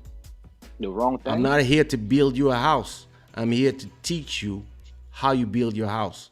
But then it's up to you to take your muscle and put the bricks yourself. So then you can teach your kids how they build their own houses. And that's how the look, my mother bought 100 hectares of land. And then all the drivers that have been working for us since I was a kid, she gave all of them 2 hectares. All of them. That's dope. Two. And all of them, one is doing pondu, one is doing artemisia, one is doing coffees, trying to sell to Starbucks. Like all of a sudden, they are not dreaming of generational change for their condition of their whole family, because now they have land. And my mother gave them land. They didn't say, oh, here's my land and I'm giving you a little bit of land on my land. My mom said, here's your property documents. You own this land. I bought it for you. And now it's yours. You can build a house in here. You can do whatever you want. And listen, like I was emotional because my driver that used to drive me to school when I was 14, 16, he's now 60 something, or maybe he's 70 already. I'm not sure because he keeps looking so young. But he was showing me, he was taking me to the lands. He was like, oh, this is to your sister, this is to that, and this is yours, because my mother is taking care of my own thing since I'm not there. And he was showing me like, yeah, this is your crops. Those are your corn. And I was proud. And I was showing my daughter. It was like, yo, this is yours. And it was making me think of the future. It was generating new dreams for me. But then what made me emotional was when he told me, and this is mine. I was like, yo, take me to yours. You know? And he take me to his, and he was showing me his crop of pondu. And he was like, yeah, you know, like Werason has like a bunch of, lots of them out there, but this is my land. Like I own land. Like, and that's what is beautiful for me, is we have those people who they worked for us their whole life. He probably arrived to work with they got a parents reward. when he was probably 16. And today he's the owner of his own land. And this will change. That's generational wealth. Well, yeah, definitely. It changes, and that to me is what I would prefer artists to tell me. Bro, teach me how I can get my land. Teach me how I got 1,000 euros here. That's all my saving. Teach me how to turn them into 10,000. Instead of coming and telling me, yeah, so what are you doing for us? Nigga, I'm surviving. Like I'm thinking about my children. There's something you said when you was talking about the neighbors in the neighborhood where the acres was bought. You said where on Sunday, like, you know. So that's my other issue, to go back to kind of what we were saying earlier. So these people do have growth, but they just choose not to advertise their growth, pretty much. Like if he got lands and he growing things, how come they're not showing it to the public so they can influence other people as well, so they won't have that thought process of yours? To their defense, let me just look at some comments, because I see that the chat is the song and music Moponami. I've subscribed to his channel and I follow him on IG. I'm a fan. Good looks. New fan. Julie. Not only they go join a group, they're expecting a big producer who will give them an advance. Forget about advance in Africa. In the Congo, you can forget about that. I almost got signed by a label with no advance. They wanted me to leave America, go live in the Congo. So forget about everything I have here going on. and just take my life. And he's like, oh, don't worry, we're gonna take care of you. I'm like, you dudes are the You worst. good with us. Yeah, there's that time But with look, us. Ain't gonna be no producer dancing in the video. None of that stuff, you know. So that to answer your question about those who are building stuff, you have to understand where they come from. True. You see what I mean? I come from, my father is them. I am not them. My father came from nothing. That's keys. My father came from nothing, and when he arrived to the top of the game of politics in Congo, his only obsession was, what can I do for my country? But over that was, I don't want my kids to walk barefoot like I used to walk barefoot. So he sent us to the best schools so we could have the knowledge and to have brains that function in a different way. Because in their era, they got bombarded with money that they didn't know what to do with. So all they did was buy land, buy houses, and buy buildings, but they were not business savvy. They just had money, so they were doing something with it. Actually, my mom, who was raised in Belgium, when she got married to my dad and she saw all that money, she was like, okay, let's invest. It seems like it's the story of a lot of like elders from then. Like the women were really on point when it comes to that. Yeah, because most of those women, they were women that that would come from university in Belgium or France or whatever, and then when they would take them, they would be like, yo, what you doing with all this money? Like, why don't you buy a building? Why don't you do this? Why don't we do this? Like my mom built two clubs. She built a Sika, and then she built Reflex. I remember Sika. I used to go over there to swim. So the whole block belongs to my dad. Rond-Point Forestcom. This whole thing belongs to my dad. But you see, all these things were, for them, it's new. So if you take all these artists, Kofi, Werasan, all these guys, the wealth that they have now, it's only now that they start thinking, okay, they bought houses, they probably have buildings, hotels, etc. But and now they buy land because they are starting to understand the game late. But when they were 20, 30, 40, they were just getting money and spending it. Just like when 50 Cent was talking about being new money. When you are new to money, you don't know what to do with money. It burns your hands. And how long that's gonna last either. You don't know. So when you get that money, you want to impress the other poor people. And you want to show that you have champagne, and you want to show the rich people that you are like them now, but you don't have their money. So when you're gonna spend 10,000 to impress them, they can spend 10,000 every party. You can spend 10,000 once, and then you pour again, and you have to work like crazy or do a lot of mabanga to get the next 10,000. So you don't have that mindset. Whereas me, who's born second generation into money, when I get famous, my dream is not to show people that don't like me that I'm good. I don't care what they think. When people are telling me, oh, you think you are from the West Indies, or oh, why don't you say that you're Congolese, or oh, wait a minute, you're not from here, or why don't you? I don't care about all these noise. I have a vision and I know what to do because my brain has been trained from the schools where I've been to, from the university where I learned business. And so I know that when you have money, you have to invest it. You have to do this, you have to do that.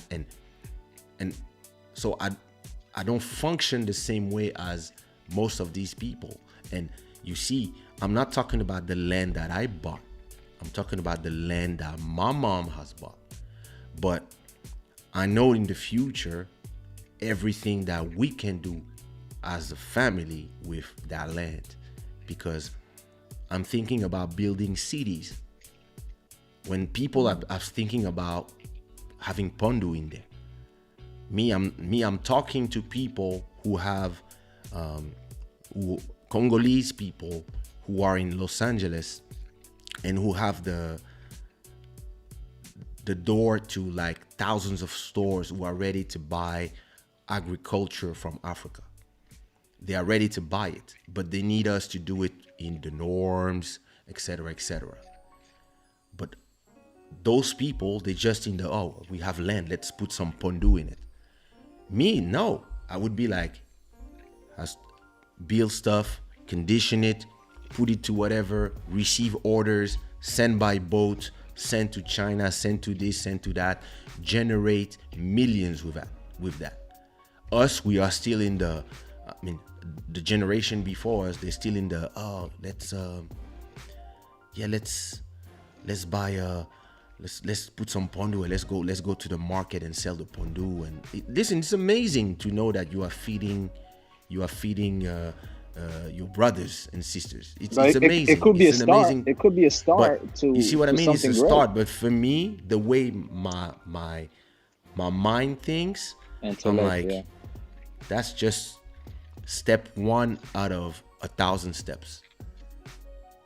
And it really, and I believe that all these legends have kids.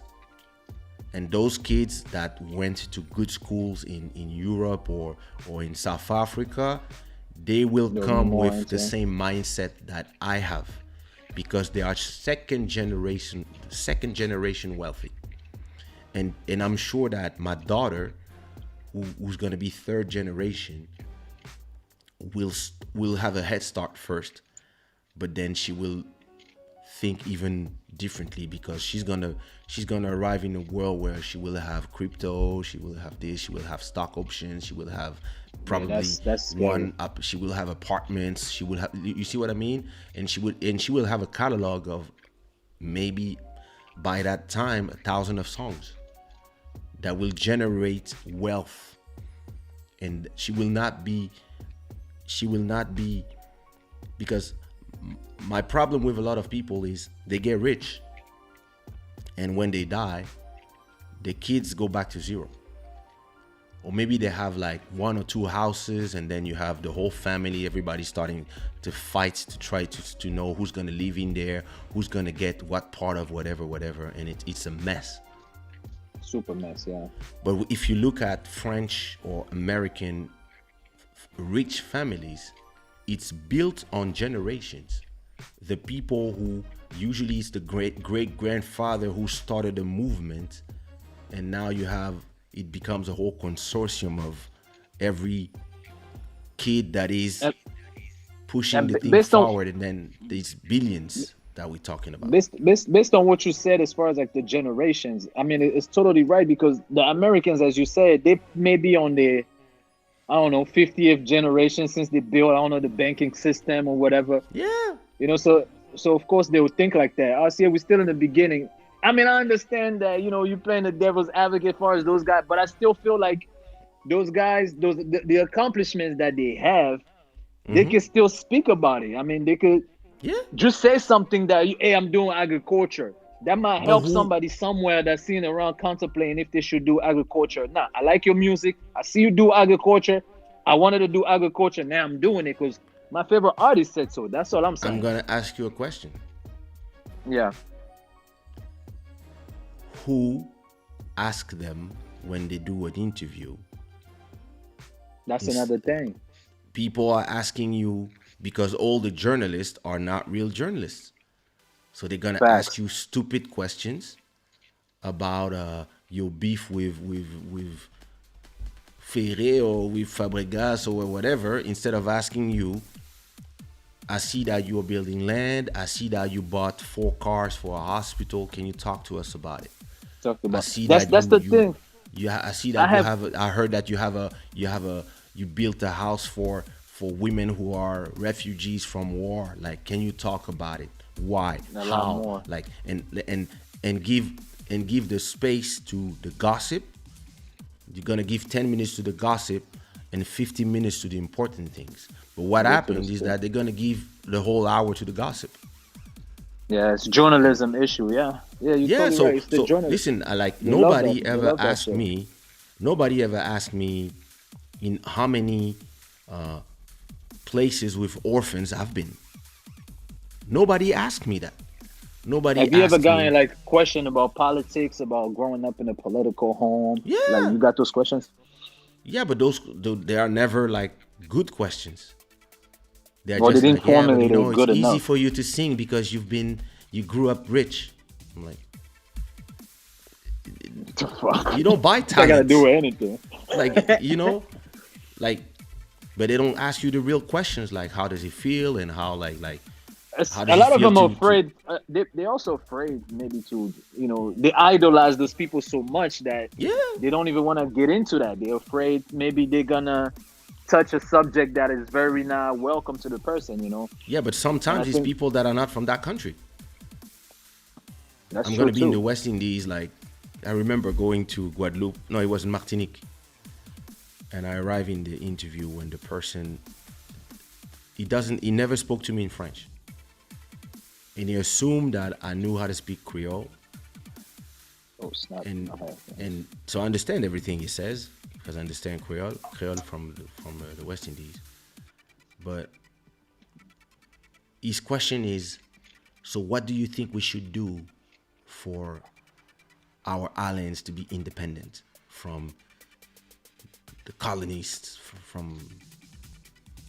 We don't want to be French colonies anymore. Like, I was in the independentist radio, and he didn't care about my music, my new album, my promo. He had no cure about all that. He didn't care. And yeah, you have to handle, you have to know what to say, you have to be able to,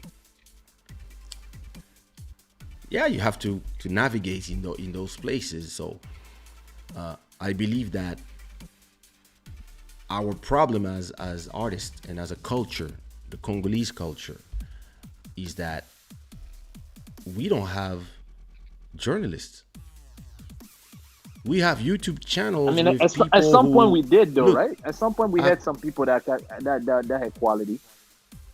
Yeah, and they all got thrown in jail because there wasn't too many questions. See, that's another reason why those guys cannot be. There's no freedom of speech even on the lower level. But today, I remember doing an interview with a girl, and like I thought she was about to rape me on TV. She was like, "Yeah, so what do you think about me? Do you think do you like my boobly belly?" I was like, "What the hell?" And so it's this thing where it's not just about it's not just about the musicians. It's a whole culture. When you have a culture that is, when the whole culture is, like, come on, like the pasteur, the this, the that. I guess like,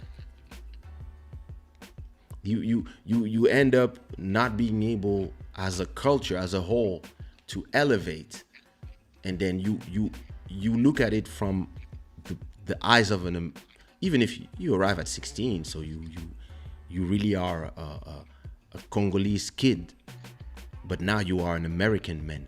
And when you look at things, you look at it from the point of view of what Will Smith has done, what a 50 Cent who came from the gutter and now he's a billionaire, like the Jay-Z's, those people. You look at that and you look at Kofi, Wera, and all these people, and you're like, yo, you guys should be like those guys. But those guys, they are in a culture where you also have advocates for that. You have people who taught them to be that. The that's the first generation too.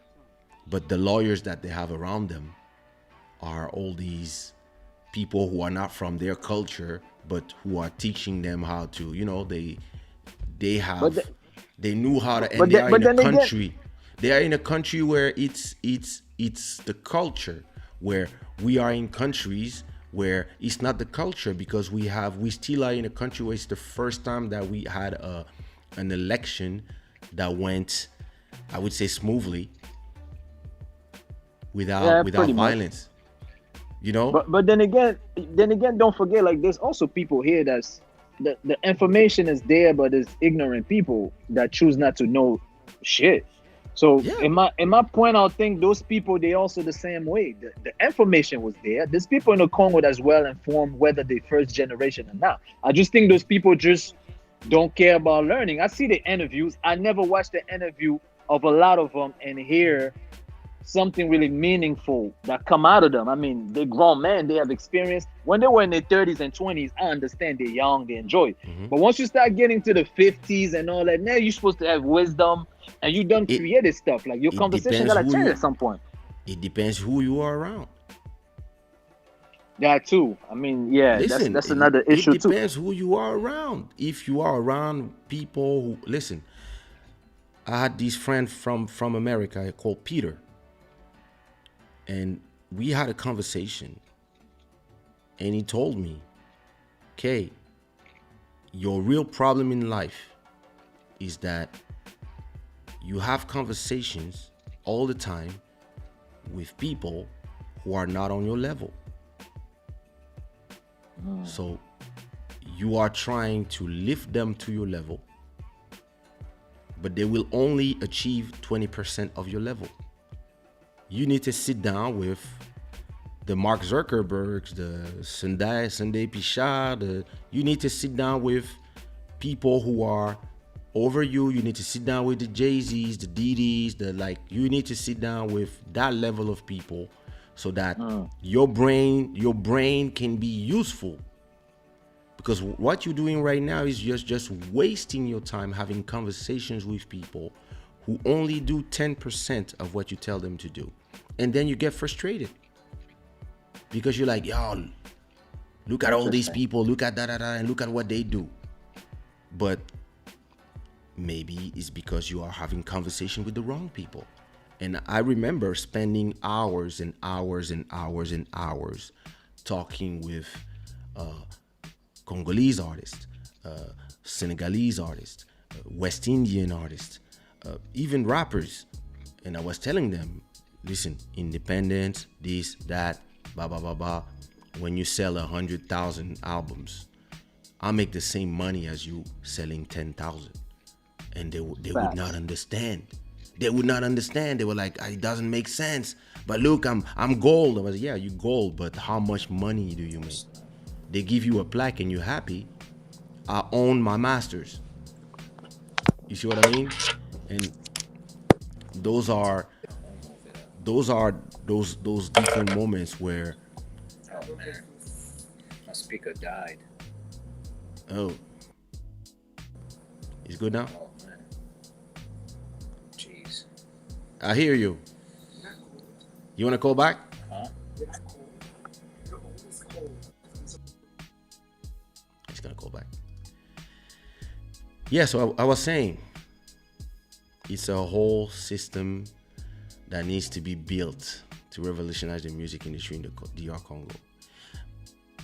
Joel, it's not even just revolutionizing it. It's even, you have to create everything from the get-go because there's no system. There's no industry. There's just singers. And that's it. You got singers and you got fans. And maybe you have promoters in the middle. You see what I mean? And what you need in those moments, are to have an industry, a real industry in Congo. You need to have what an industry is. What people, when you say it's a system that needs to be built to change the industry. An industry. If I was to say we need white people, what would you say for industry? You what? We need white people for an industry. There's no industry in the world of blacks where there's no white people. Everything is owned by the Asian and the Caucasian. Even the Nigerian industry, they all over there. Sony Music, Universal, even the Jamaican industry is still Caucasian. So there's no, I how can we? I don't believe that you need specifically a, a an ethnic or a race of people to make an industry. You just need to look in China. They have their own industry, or in Korea they have their own industry, and it's just Koreans running Sony comes it. from them. They already been in the game. They got Sony. But you see, I believe that what you need to do is understand every part of the game. The problem of our industries, or our let's call them industries, is that you only have people who are obsessed with just being an artist, or just making money from the artist by creating places where they can perform. You don't have professional managers. You don't have professional you don't have professional Tell media. me about it. You don't have professional radio, and then when there's radio, you don't have a company that collects the copyrights.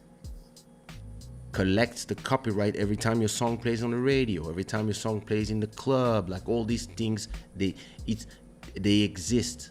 The systems exist. The systems are already in place, and the people who are part of those systems, they can give you the blueprint of how you build it. But for that, you need to not, when there's millions of dollars that come in, you need to have somebody who don't put them in their pockets. And putting things in our pockets when you're this is in our culture.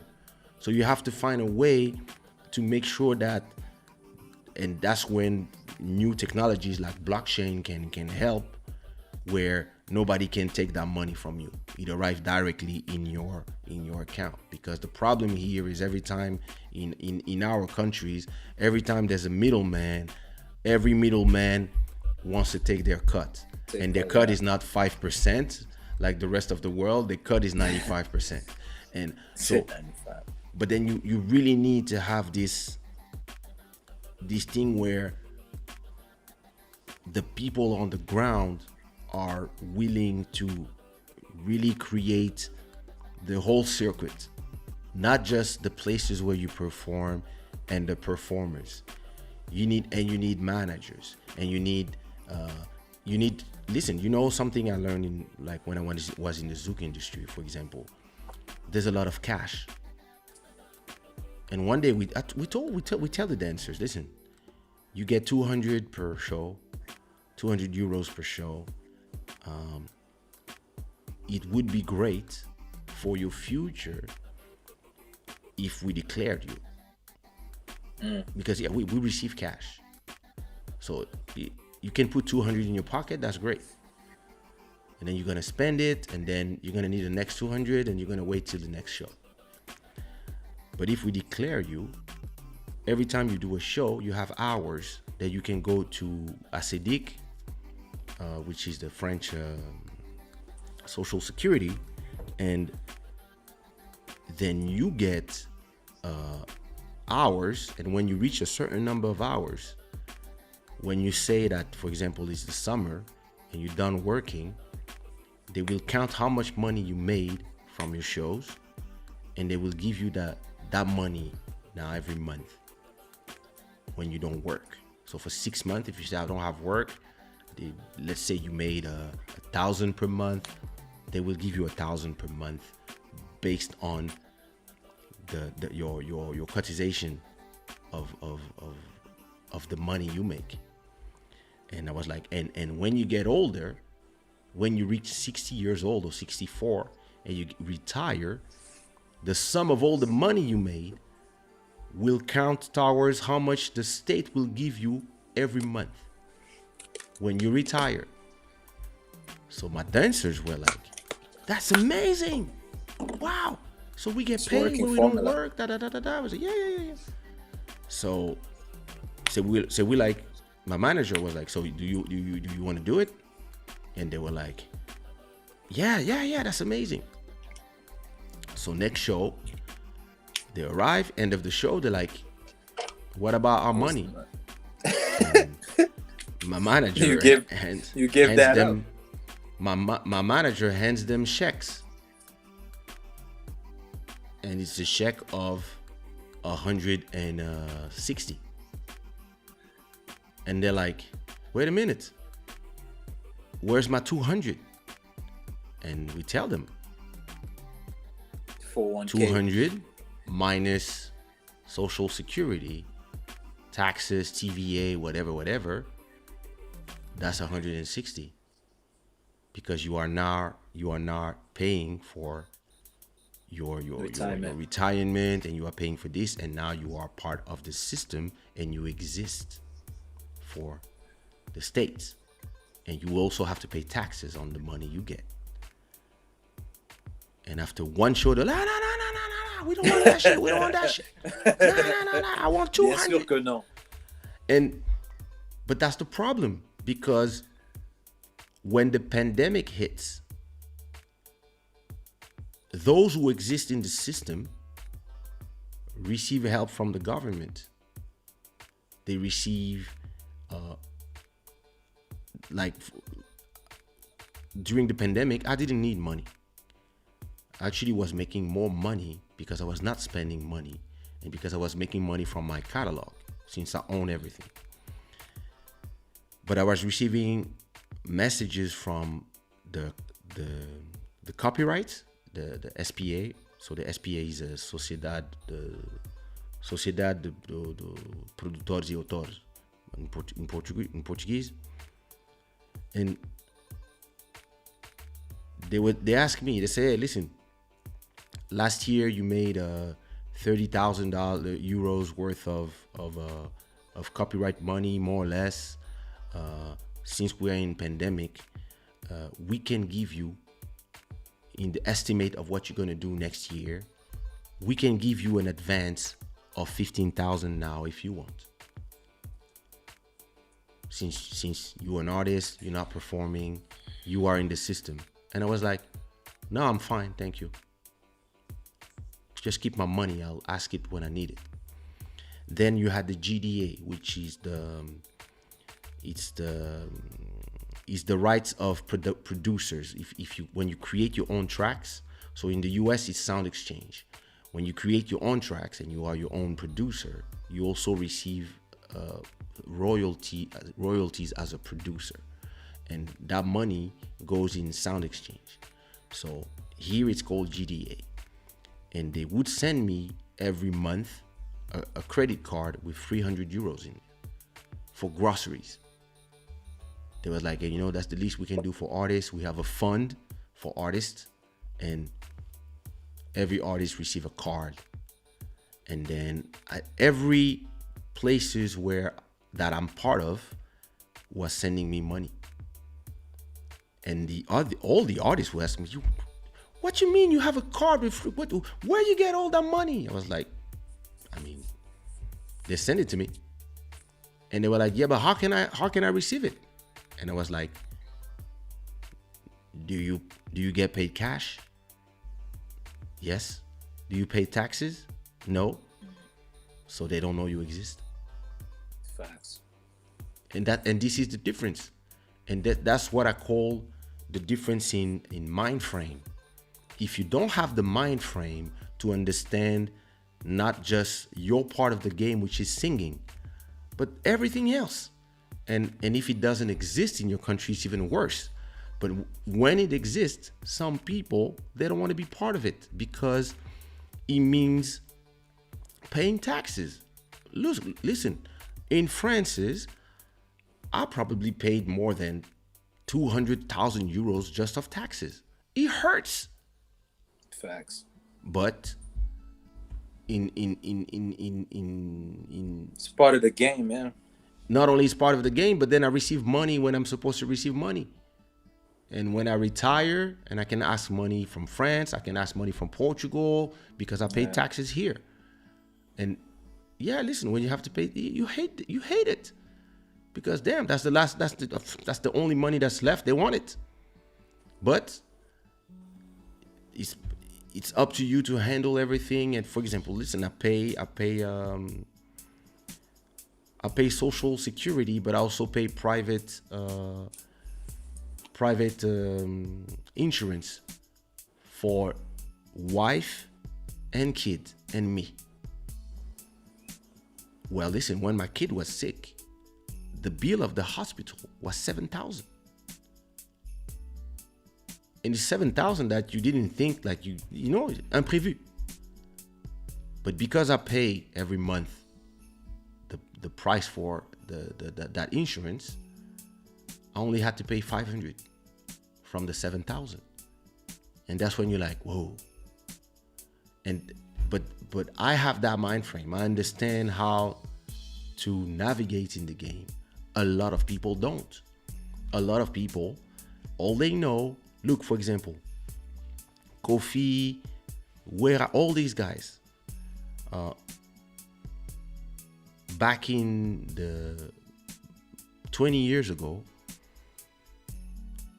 all they wanted was a guy like Anani, who was a big producer of for that generation. They would give them 100,000 for them to record the album. Plus, you would have everybody that would come with their money to have their names in the songs, right? The Mabanga. And all of them, that's enough. You see what I mean? You have, let's say you made 100,000 for the album, plus 50,000 or 100,000 of Mabangas. Of, hey, I want my name here, or I want my name in that song, or I want my name in whatever. And people give you their cars, their whatever, their savings, and you're happy because you have your album. You made 150K, and yeah, you go until you don't have any more money. When you don't have any more money, you come back for more and you do a new album. And those guys have 60 albums and they own nothing. Nothing. Yeah, that's crazy. And if they came from a different point of view and they learned about the game of that industry, they would realize that the person who's giving you 100K for your album just needs to sell 10,000 albums to make their money back. And you have millions of fans. So you could sell yourself 100,000 albums and make $1 million, plus the money from all the people who want their names. And you can turn all this into a business. You can have a website for people who want to put their names and they pay directly by PayPal, etc. You can create all that. And then when you are in your 60s, you don't need to perform because you have 60 albums that would probably generate 20K, 25, 30K a month just from streaming. You indirectly responded to my question. That was why they're still performing when they're 60, 70. You just responded by saying that they don't own nothing. You know, they have to keep going. It depends. Which is it really depends. I don't know the contracts, the funds. Most of them, there's no contract, but I don't know how much money each person has. Some people, maybe they build hotels, maybe they build stores, maybe they have they have sources some stuff. Maybe they have other sources of revenue. But what I mean is that it's but not musically just them. talking, yeah. But I know some artists. from in the Zouk business that they older now and they don't own their music. They don't own their music. They don't get nothing from their old songs. You understand that me, Kaysha on Dikwa still makes money today. You probably like the only artist that did that. Even in the US, around that time, people didn't own their music. All the Jay-Z's and all those guys, they just bought their rights back. So I think it was an era of like lack of power and knowledge. A lot of them was first generation, not even first generation. They were just first generation of getting knowledge and money. So I guess that's why they all got played. Because the young kids, especially here in the US, those young kids that's 16, 17, all the way to, 25, They're making way more money than all the superstars that we respect ever made in their lives, off of like maybe one song that only lasted 6 months. And they made more money than someone that had a 15, 20 years career. But there's a big difference between today and yesterday. Today you can go to DistroKid and you upload your music, facts. and you can shoot your video with 500. And look, this camera that I'm using, a lot of people use it to shoot. It's a Sony camera. A lot of people use it to shoot videos. I have music video quality, right? And it costs $1,000. So today you can have anybody with $1,000 come and they shoot you a video for 500 that will have the quality of what we used to pay. Like the music video for On the Quoi cost $15,000. No, $20,000.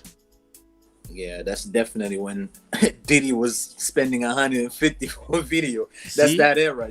You had to But spend today, that kind of money. Today I can shoot the same video as On the Quoi, the same one, exactly the same $1,000. video with $2,000, $2,000. Because the cameras, like back in the days, we had to buy the film, the roll of film of 3 minutes, pellicule, the 3 minutes. Every one cost like 300 francs, so that's like $60.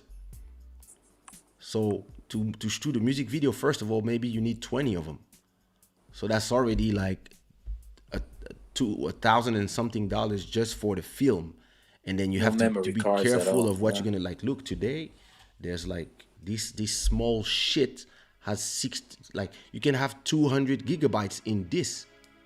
Yeah. But back in the days, now, and like studio time costs money. I can record with this microphone. I can record a song. So, and then once you do everything at home, it costs you nothing to make, and you can buy beats anywhere. It's easy. On YouTube, you could download. You can download a beat on YouTube, and then you contact the person, and then you take that master that you own, and you upload it to a platform, and the platform does everything for you. It puts it in all the stores for you. Whereas the Jay-Z's, the Kofis, like, and even I in back in the days, we needed to record in studios and then do a master, and then things had to go to a factory to print the CDs, and then you would need to have a network of distribution that only the majors had to be able to be in the shelves. Because you would not arrive to Virgin Megastore or Fnac and say, yeah, here's my CD, can you sell it? No, you needed to be part of a distribution. And the distribution, if you just distribution, they would only give you 28%. And if they sign you, they would only give you 6% of the revenue because they pay everything. So those people, they understood, and those who made millions, they bought back their catalog. But a lot of people, not only they don't have the knowledge, but they don't even have the funds, because whenever they had a little bit of money, it was in advance. They didn't even realize it was in advance because they don't read their contract. So they get $1 million, they buy a lot of shit, and now they don't understand that, I sold 100,000 copies. How come I don't have $1 million? I generated $1 million. Where's my $1 million? They're like, well, you're paying for your advance. And I think people don't be knowing. Yeah. So there's a lot of ways to arrive to this. And the independents today, listen, if you have a hit and it's a hit because of TikTok, and you make, I don't know, 100 million streams, you get 300,000. But that's mostly for like the people that have like the internet easy. In the Congo, from what I see, people still glorifying labels. Like the older artists are telling the younger artists they should go sign. Like for instance, one of the biggest artists in the Congo right now, they pretty much sign. I think Fali signed. You know what I'm saying? All these guys are signed. I think he's losing money. I'll say Fair is making maybe way more money than him yearly, but he's more popular. He's getting the looks, but the money, like you're saying, 10,000 albums, he makes whatever he got going on over there. Again, it depends what is your game plan. some people rather sign and make money from shows because of the exposure that they give you from all the videos. Well, what if you have a 360? What if you have a deal that they also get into your shows and make the money off you? Which I think a lot of those guys will get that kind of deal. Yeah. That where the label Even in step the US. into the show. Yeah, in the US, yeah. Even when you sell merch, like you sell Shada, well, they gotta come in and pick up some bags. Yeah. That's what I was saying. Is very important for those older guys to start telling the young kids. Maybe because they're mad because they didn't get the opportunity to use the internet. But they should be trying to tell this kid. Yeah, that's another point too. Not only maybe they don't know, or maybe they believe that signing is great because maybe for them that's the goal, And journalism, what you said is so true because I never seen a journalist or anybody ask Kofi, for instance, so who you signed to? You know what I'm saying? Who's your record label? It's never been asked. The Congolese people don't know who signed who. And even just knowledge about how it works, how much do you get paid, how you make money, all these, like, people don't know. People learn while they're in, and most of the time you learn after signing your 5-year contract. So you spend 5 years frustrated, and then it's only when you're out of your contract that you're like, okay, I want to do it by myself now. But then maybe you didn't learn how to. And some people are lazy. Some people don't want to stay at night working on Instagram and whatever when you can have a team doing it. So it really depends. Like you have an artist in the US called Russ. Oh, Russ big, was man. explaining. He's a big independent guy. He's independent, and he was explaining how he's been making all these records, and when he blew up, he had 10 albums behind him. So when he blew up, all of a sudden he was making multi-million streams, generating hundreds of thousands monthly of income. Plus, when he was doing shows, big shows in festivals, he was getting 100%. And instead of signing to a label, he preferred building his own team that worked for him. But that's a lot of people will be, let me just sign somewhere and now we need that kind of change. Especially in the Congo, I have a hard time understanding how we have 10 million people in Kinshasa alone, and the musicians are struggling to sell even 50,000 CDs. I really don't get that. But sell where? Whatever they want to. There's no stores. Okay, let's say diaspora. In America here, I don't know exactly the number we are, but in Massachusetts already, I hear this, like in the east side of America, there's already 250,000 Congolese. So if those people could get the records for wherever you're gonna do, you go to FNAC or whatever in Europe over there, or you find the store here, you find the deal here. People stream. True. I get that, but I'm talking about streaming only became very popular maybe the last 5-6 years. Prior to that, it wasn't really that popular. People were still buying. So I can even say 10 years ago, they were distribution is. I had these conversations with my production back in the days. I was like, why is my album not in Atlanta? There's a lot of Congolese people. Why is my album not in Rotterdam? I don't need to go far. Rotterdam is 2 hours away from Paris. Why my album is not there? And people would tell me, we only know 2 stores that sell this kind of music, and they owe us money, so we're not sending them nothing. Wow. because they crooks. And those are Congolese stores? No, it was stores from just regular stores. Yeah, record stores, and so like the distribution network is important. And if you are a big record company and you build 10,000, you print 10,000 CDs, how you gonna be there and know exactly where to send the albums?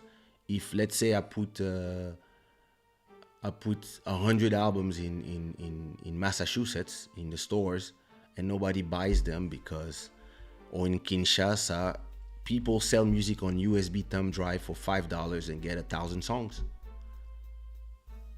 There you go.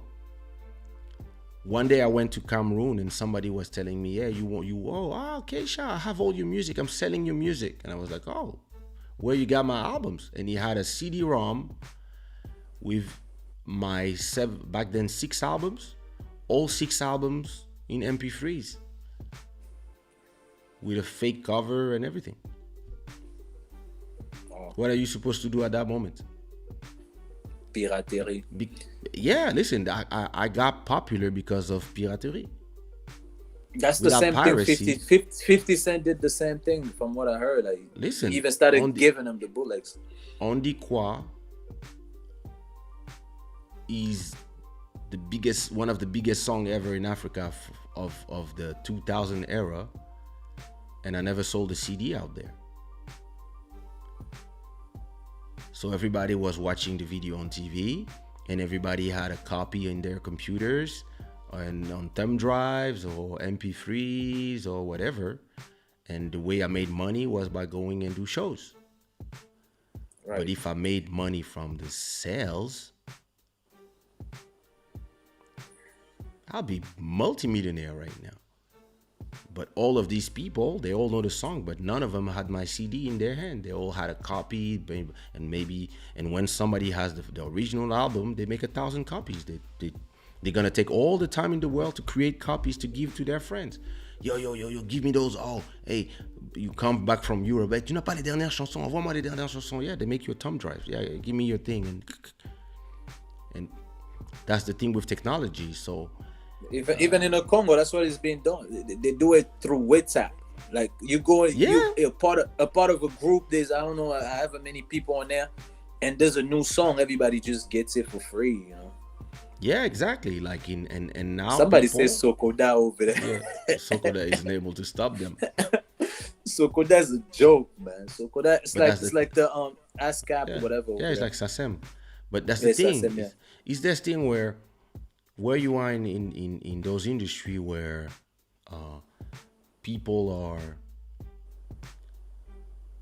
the industry doesn't really exist. You cannot ask questions that are relevant to the US, for example, because it doesn't really function the same way, and there's a lot of moving parts that are missing. And for the artists, they just like listen. I've seen a lot of artists even in the Zouk industry where they still have access to SACEM or ASCAP. They have access to Adami, Maison des Artistes. They have access to a lot of. They even have places that can give them money where they need to create. All they need is to fill a form, and all they want to do is go to Martinique, Guadeloupe, Guyane and perform in the summer, and in the winter they want to perform around France. That's all they want to do. And for that they are willing to give every right to whoever is going to pay them a music video. Wow. And you tell them, you can buy a camera for 1,000, and you can buy a microphone for 500, and you already have a computer and you're good to go. And they're like, no, I don't want to. You know that if you own your thing, you will make da. And they were like, what? 1 million streams to get 3,000 only? Hell no. That's bad. That's very bad. And they will be like, no, I'd rather go do a show every 4 days at 500. I will make my money faster. But then the moment that the popularity ends, money gone.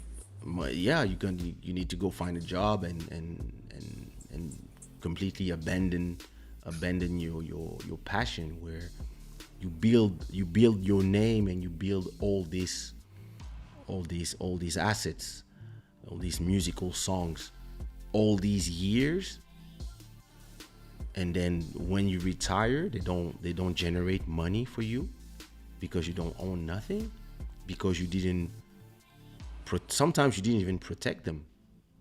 You don't realize that when they play on radio, you make money because nobody's teaching you that. What everybody's teaching you is you're the best, you're a star. Here's some pussy for you. Go ahead, eat it. Especially in the Congolese industry. Star, everywhere. Star. They gas you up to the max.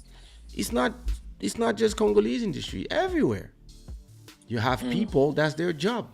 Make you feel like you are Michael Jackson.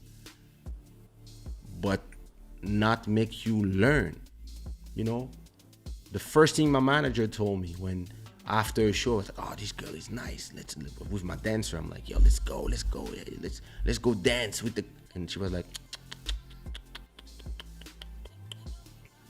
after the show, everybody stays backstage. We do the photos.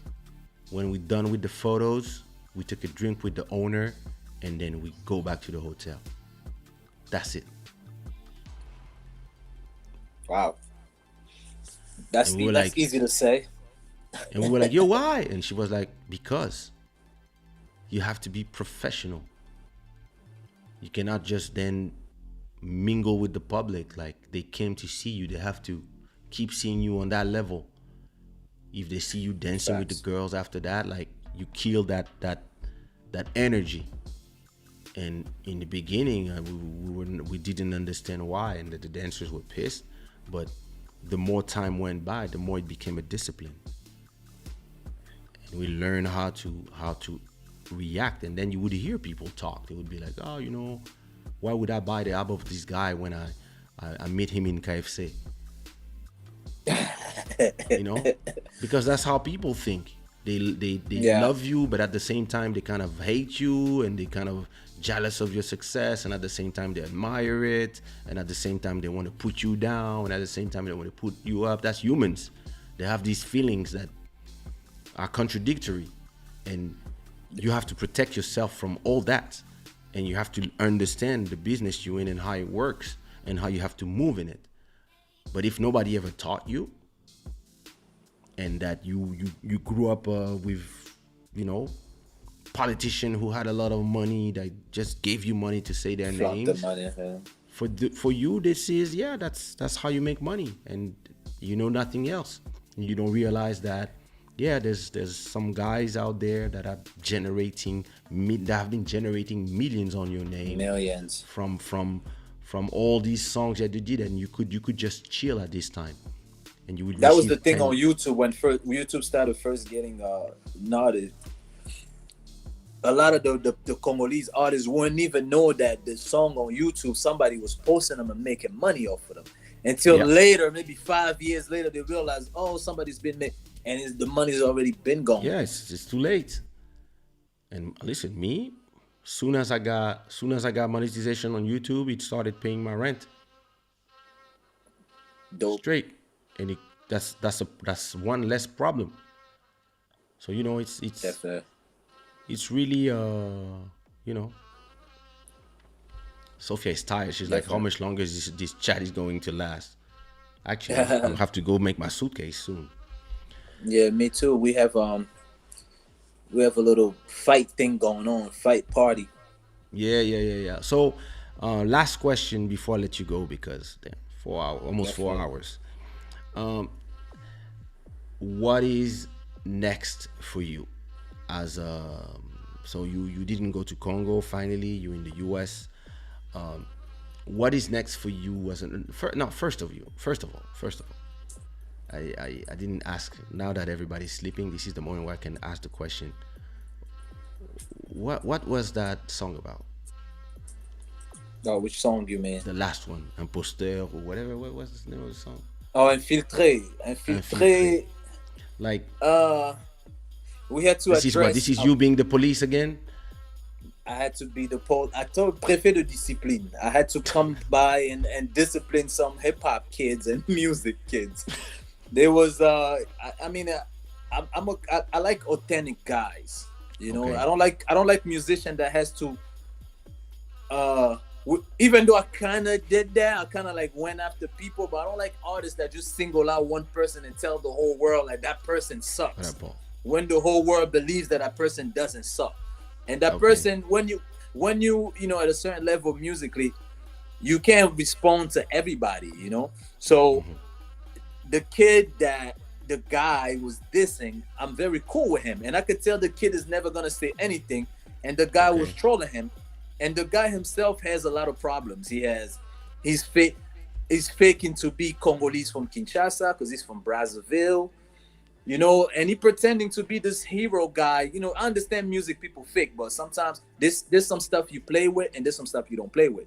If you're playing with the Congolese emotions about the diamonds and the kids going to the mining, that's a serious topic. So I felt obligated to respond to this guy and let the world know that this guy is really not Congolese from Kinshasa. You gotta be happy to be where you're from and stop pretending to be from other places. That's why I said earlier, those journalists ask you like, yo, where you really from, where you're born, because we're really having that issue in the Congo for many years.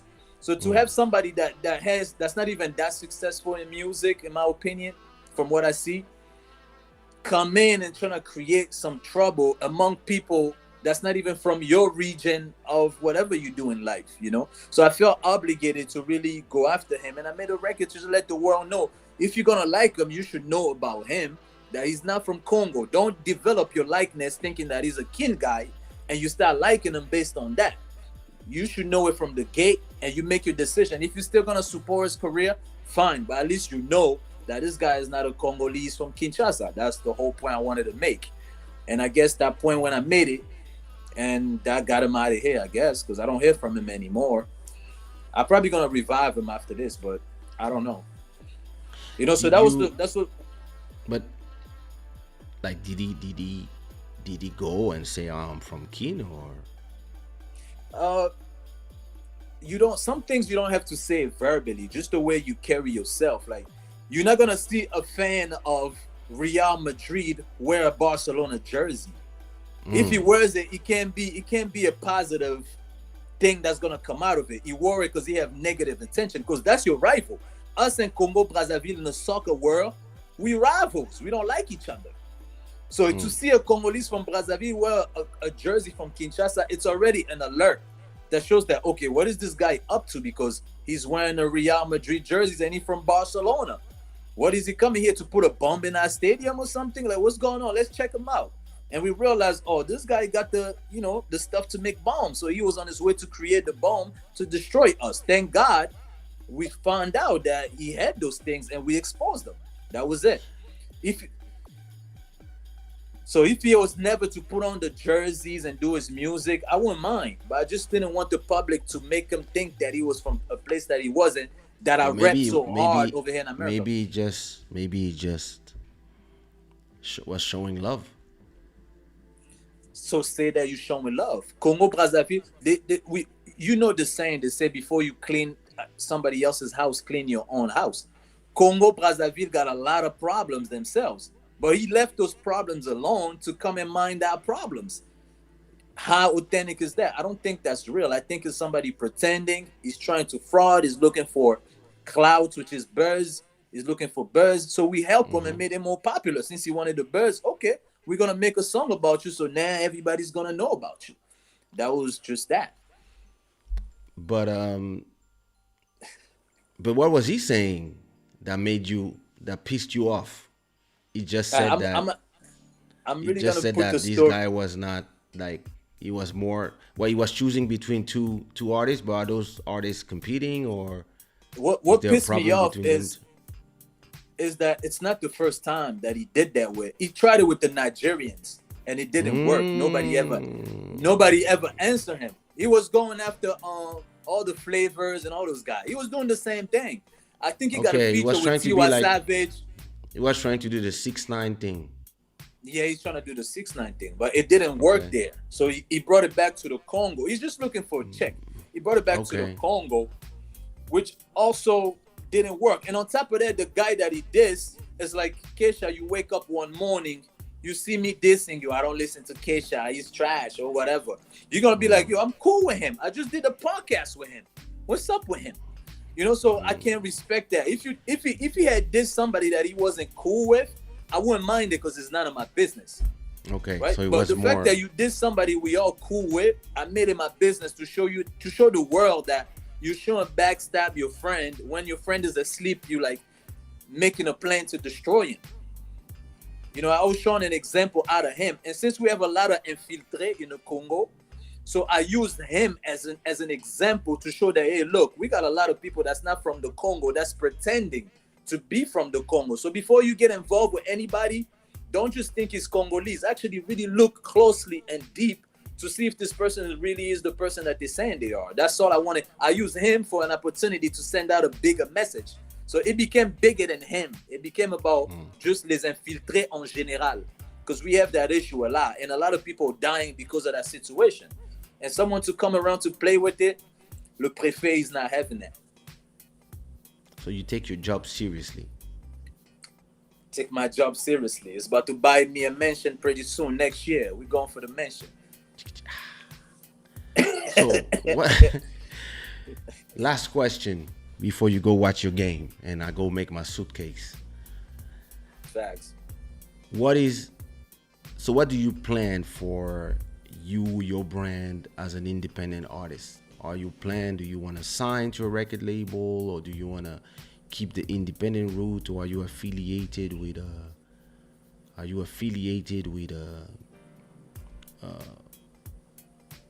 any label or any musician? A label or something, and what do you see for your career? Do you still plan to move to Congo and pursue the rap career? Do you want to start rapping in a little bit of English, whatever? What is your vision? What is your vision for your future? The song got popular in 2014, and in 2016 I went on a shopping spree so I could get me a deal. But as you say, all the deals I was getting was only taking everything away from me. You know, every piece of paper I got, I was saying that we want you to be an artist. There was 360 contracts. Some contracts is even worse than 360 because they're not even giving you anything. They're just telling you just come around and we'll take care of like the music, but we're not giving you anything. So I shopped around with a few Africans, promoters and labels. Like for instance, I almost signed with David Monceau and stuff like that, but it went sour. It wasn't that good, you know, because I know what I want, and I've been watching the game from an American perspective. So when you go to the African industry, my approach was always different. You know, I know of course. So it was different, and they weren't having it because they want me to have that mentality of just I just want to be popular. I don't care if he pays the bills or not. You know, so at this point, I shop for deals. Since I couldn't find me a good deal, it kind of discouraged me a little bit because I was investing a lot of money, and the money that I was making back wasn't really, you know, tapping the money that I was putting in. The benefits was low. So I kind of decided to do other things. But when the corona came about, I started working on music a lot more. It gave me a new, fresher breath air. I started working on an album. I did some Afro beats because the climate's kind of going with the Afro beats. So I kind of wanted to do a few Afro beats because hip hop, I'm really capturing a lot of hip hop lovers only. I'm not really getting the casual music fan because they would like to understand the lyrics, opposing to me making a song that's a dancing song. So I'm stepping towards the Afro beat lately. I've been trying to, you know, dancing over there a little more. And since I'm moving to Kinshasa, I'm actually leaving in 2 weeks for Kinshasa. Wow. Yes. So I'll be going there for long? Like? For 6 months, for the rest of the year. So I'm going there to do like a promo because I gotta do myself. I owe myself that. Since I started doing music, I never really promoted my music professionally because I've been doing it by my like you said earlier. Congo doesn't have professional managers and stuff like that. So me thinking as an American, when the song went viral, I was automatically waiting for my phone to ring. I waited for 10 years, my phone's still not ringing. You know, so I didn't wait for 10 years, but it's been that long or whatever, and the phone still never rings. So it's time to go. So I realized make the head rings. Not coming. Because over here in the US, if you get a song that get like that kind of rotation that Rumel got, automatically you get 10 labels behind you. You know, they want you bad. So I had that perception, but it didn't work. So now I had the time to make the money. As I stated earlier, during the COVID, I made some good money too.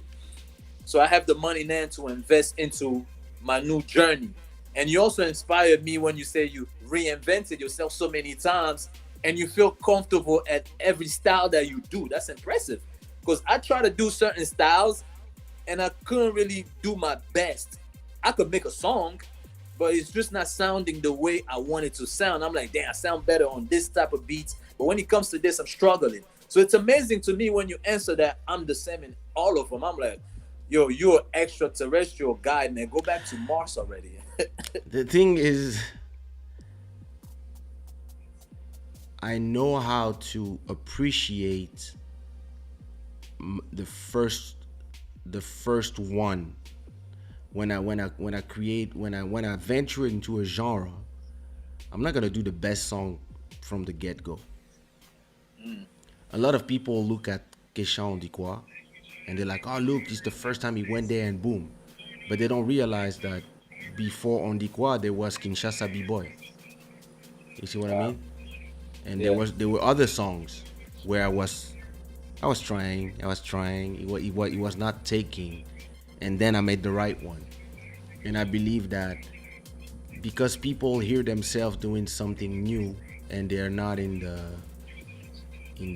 right, it doesn't sound right for them because they're not used to hearing themselves in another genre, they abandon because it's not good enough. Where me, I was like, it's not good enough, but I'm releasing it so that the next one can be better, and that once I get it, maybe after 10 songs, instead of just having one song, I have a catalog of 10 now, and I can listen back to the ones and I was like, I was not there yet, but I like it, and then you move from there.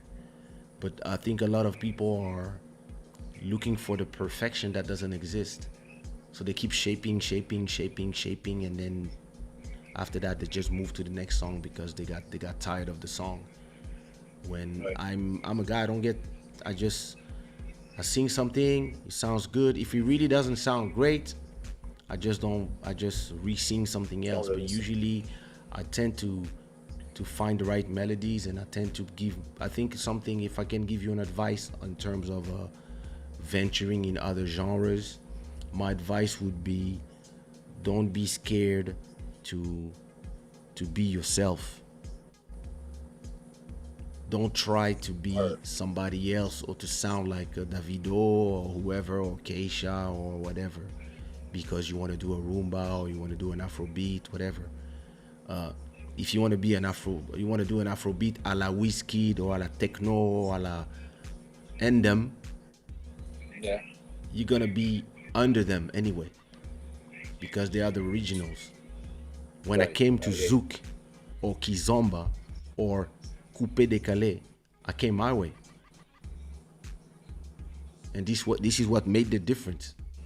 It was not like, this another one trying to do our stuff. Even the owners of the genres were like, the hell is that? And I came with the video, and I came with the, and then I'm not trying to sound like those guys. Like, if I do an Afrobeat, I'm not gonna try to sound like Davido. I'm gonna try to sound like Kaysha. I'm gonna be like, okay, Kaysha does Afrobeats.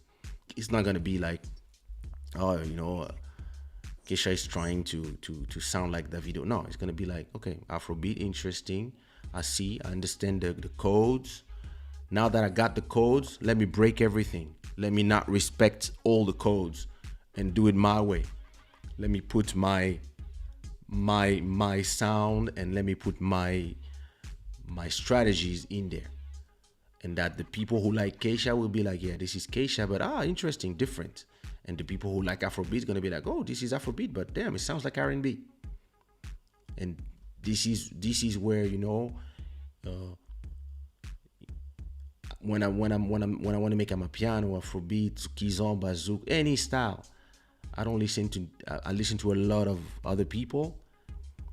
Then once I'm done listening, for 10 days I don't listen to nobody, and then I create my stuff from whatever my memory had of whatever, and then but I leave it time to marinate, and then when it comes out my way.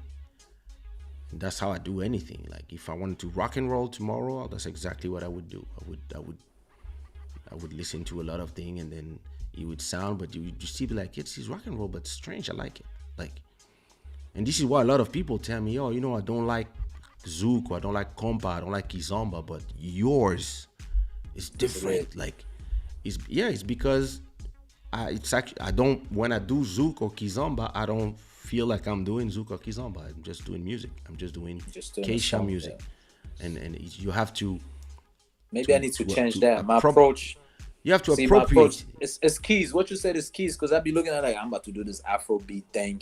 How do they approach it? Let me listen to some guys over here. You know, I do that. You know, I can't lie. I'm a victim of that. Like you said, putting your own signature on it is super important. If you listen to my sound, Paul, my sound has my signature. And look, the track we did together, that I'm gonna put soon for the outro.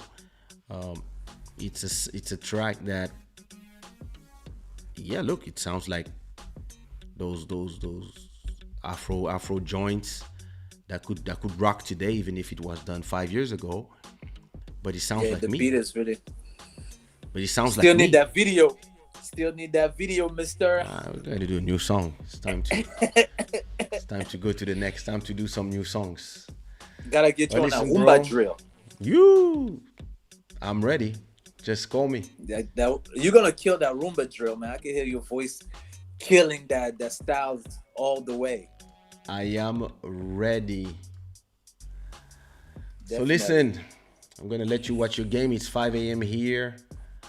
I have 4 more hours to catch a little bit of sleep and then get ready to travel tomorrow with the wife. Safe travels. Thanks. It's been a pleasure to have you for these 4 hours. I'm sure that we can we will have you again. Definitely. Those who are still awake, still a lot of them are sleeping already. They will catch the end tomorrow on the replay. Where's Julie and Sophia? Sophia is here, I'm sure, unless she's watching the game. But Julie is sleeping. This time she's out already. You see, Sophia is here. Listen, it's been a pleasure to have you in Club Shada. Definitely. And I definitely want. Listen, let me know how it goes in Kinshasa. I'll meet you soon out there. Appreciate you. Can't wait to see what you do. And it's been a pleasure, and I never left it. By love, I felt love. Same here, man. It's a great experience to be able to chop it up with a legend. Of like, especially where I'm from. You're a legend, man. If anybody says anything other than that, I don't know, man. Get on top of a tree and jump. Maybe you'll find a better reason, something. And I'm just loving it. I learn a lot too as I'm listening to you. And thank you for having me. God bless. God bless, bro. So talk to you soon, and enjoy the game, bro. For sure. I'm going for the black guy. All right. Wait, before you play you the song. So this was Club Shada featuring Dahmu Manero. Don't forget, everybody, to subscribe to his YouTube channel and follow him on Instagram. I'll put all the links in the description. You can go find him on his social, listen to his song. He has some amazing music. He's one of the best, if not the best, rapper that raps in Lingala, and can't wait to see how he branches to something different and collaborate with artists out there in Congo. And listen, it's been a great conversation. I was like, in my head, I was like, yo, I'm gonna do 2 hours, so then I can I have to pack and etc. because I have a flight in 5 hours. I'm flying to another country with my wife. So, but hey, listen, when the conversation is interesting, Club Shada is long. So listen, thanks a lot for watching. This show is brought to you by Shadaware. Again, you can find t-shirts. If you want to support the show, go to shadaware.com. Thanks for coming, Paul. You can watch the show. You can rewatch the replay since you arrived late. You can watch the replay. It was a very interesting conversation. And I'm gonna leave you with a song by Kaysha And Dahmu Manero is a track we recorded a few years ago. I don't even remember when we recorded it, but this is a track we recorded a few years ago that I produced, and it's called Tombola Maboko. Peace.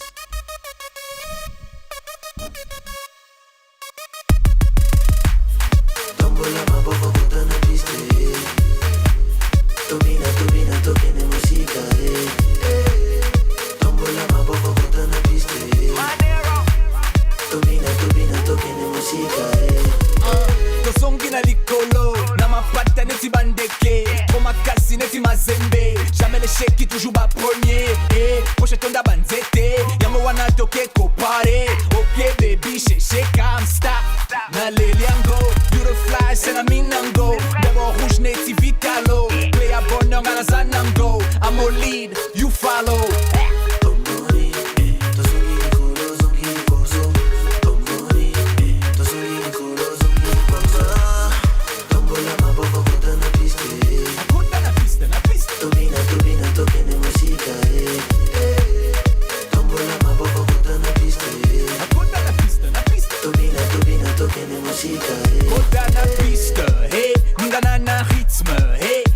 Na Manero poto yena son e vimba e za risque. Basia kitoko, déjà boza na liste. Toko bina toko mela sima toko kende pale na 4 heures juste. For sure, let me tell you what we gon' do. Toko mti na tongo, we gon' kick it like Ronaldo. Meto bela na nuli boso.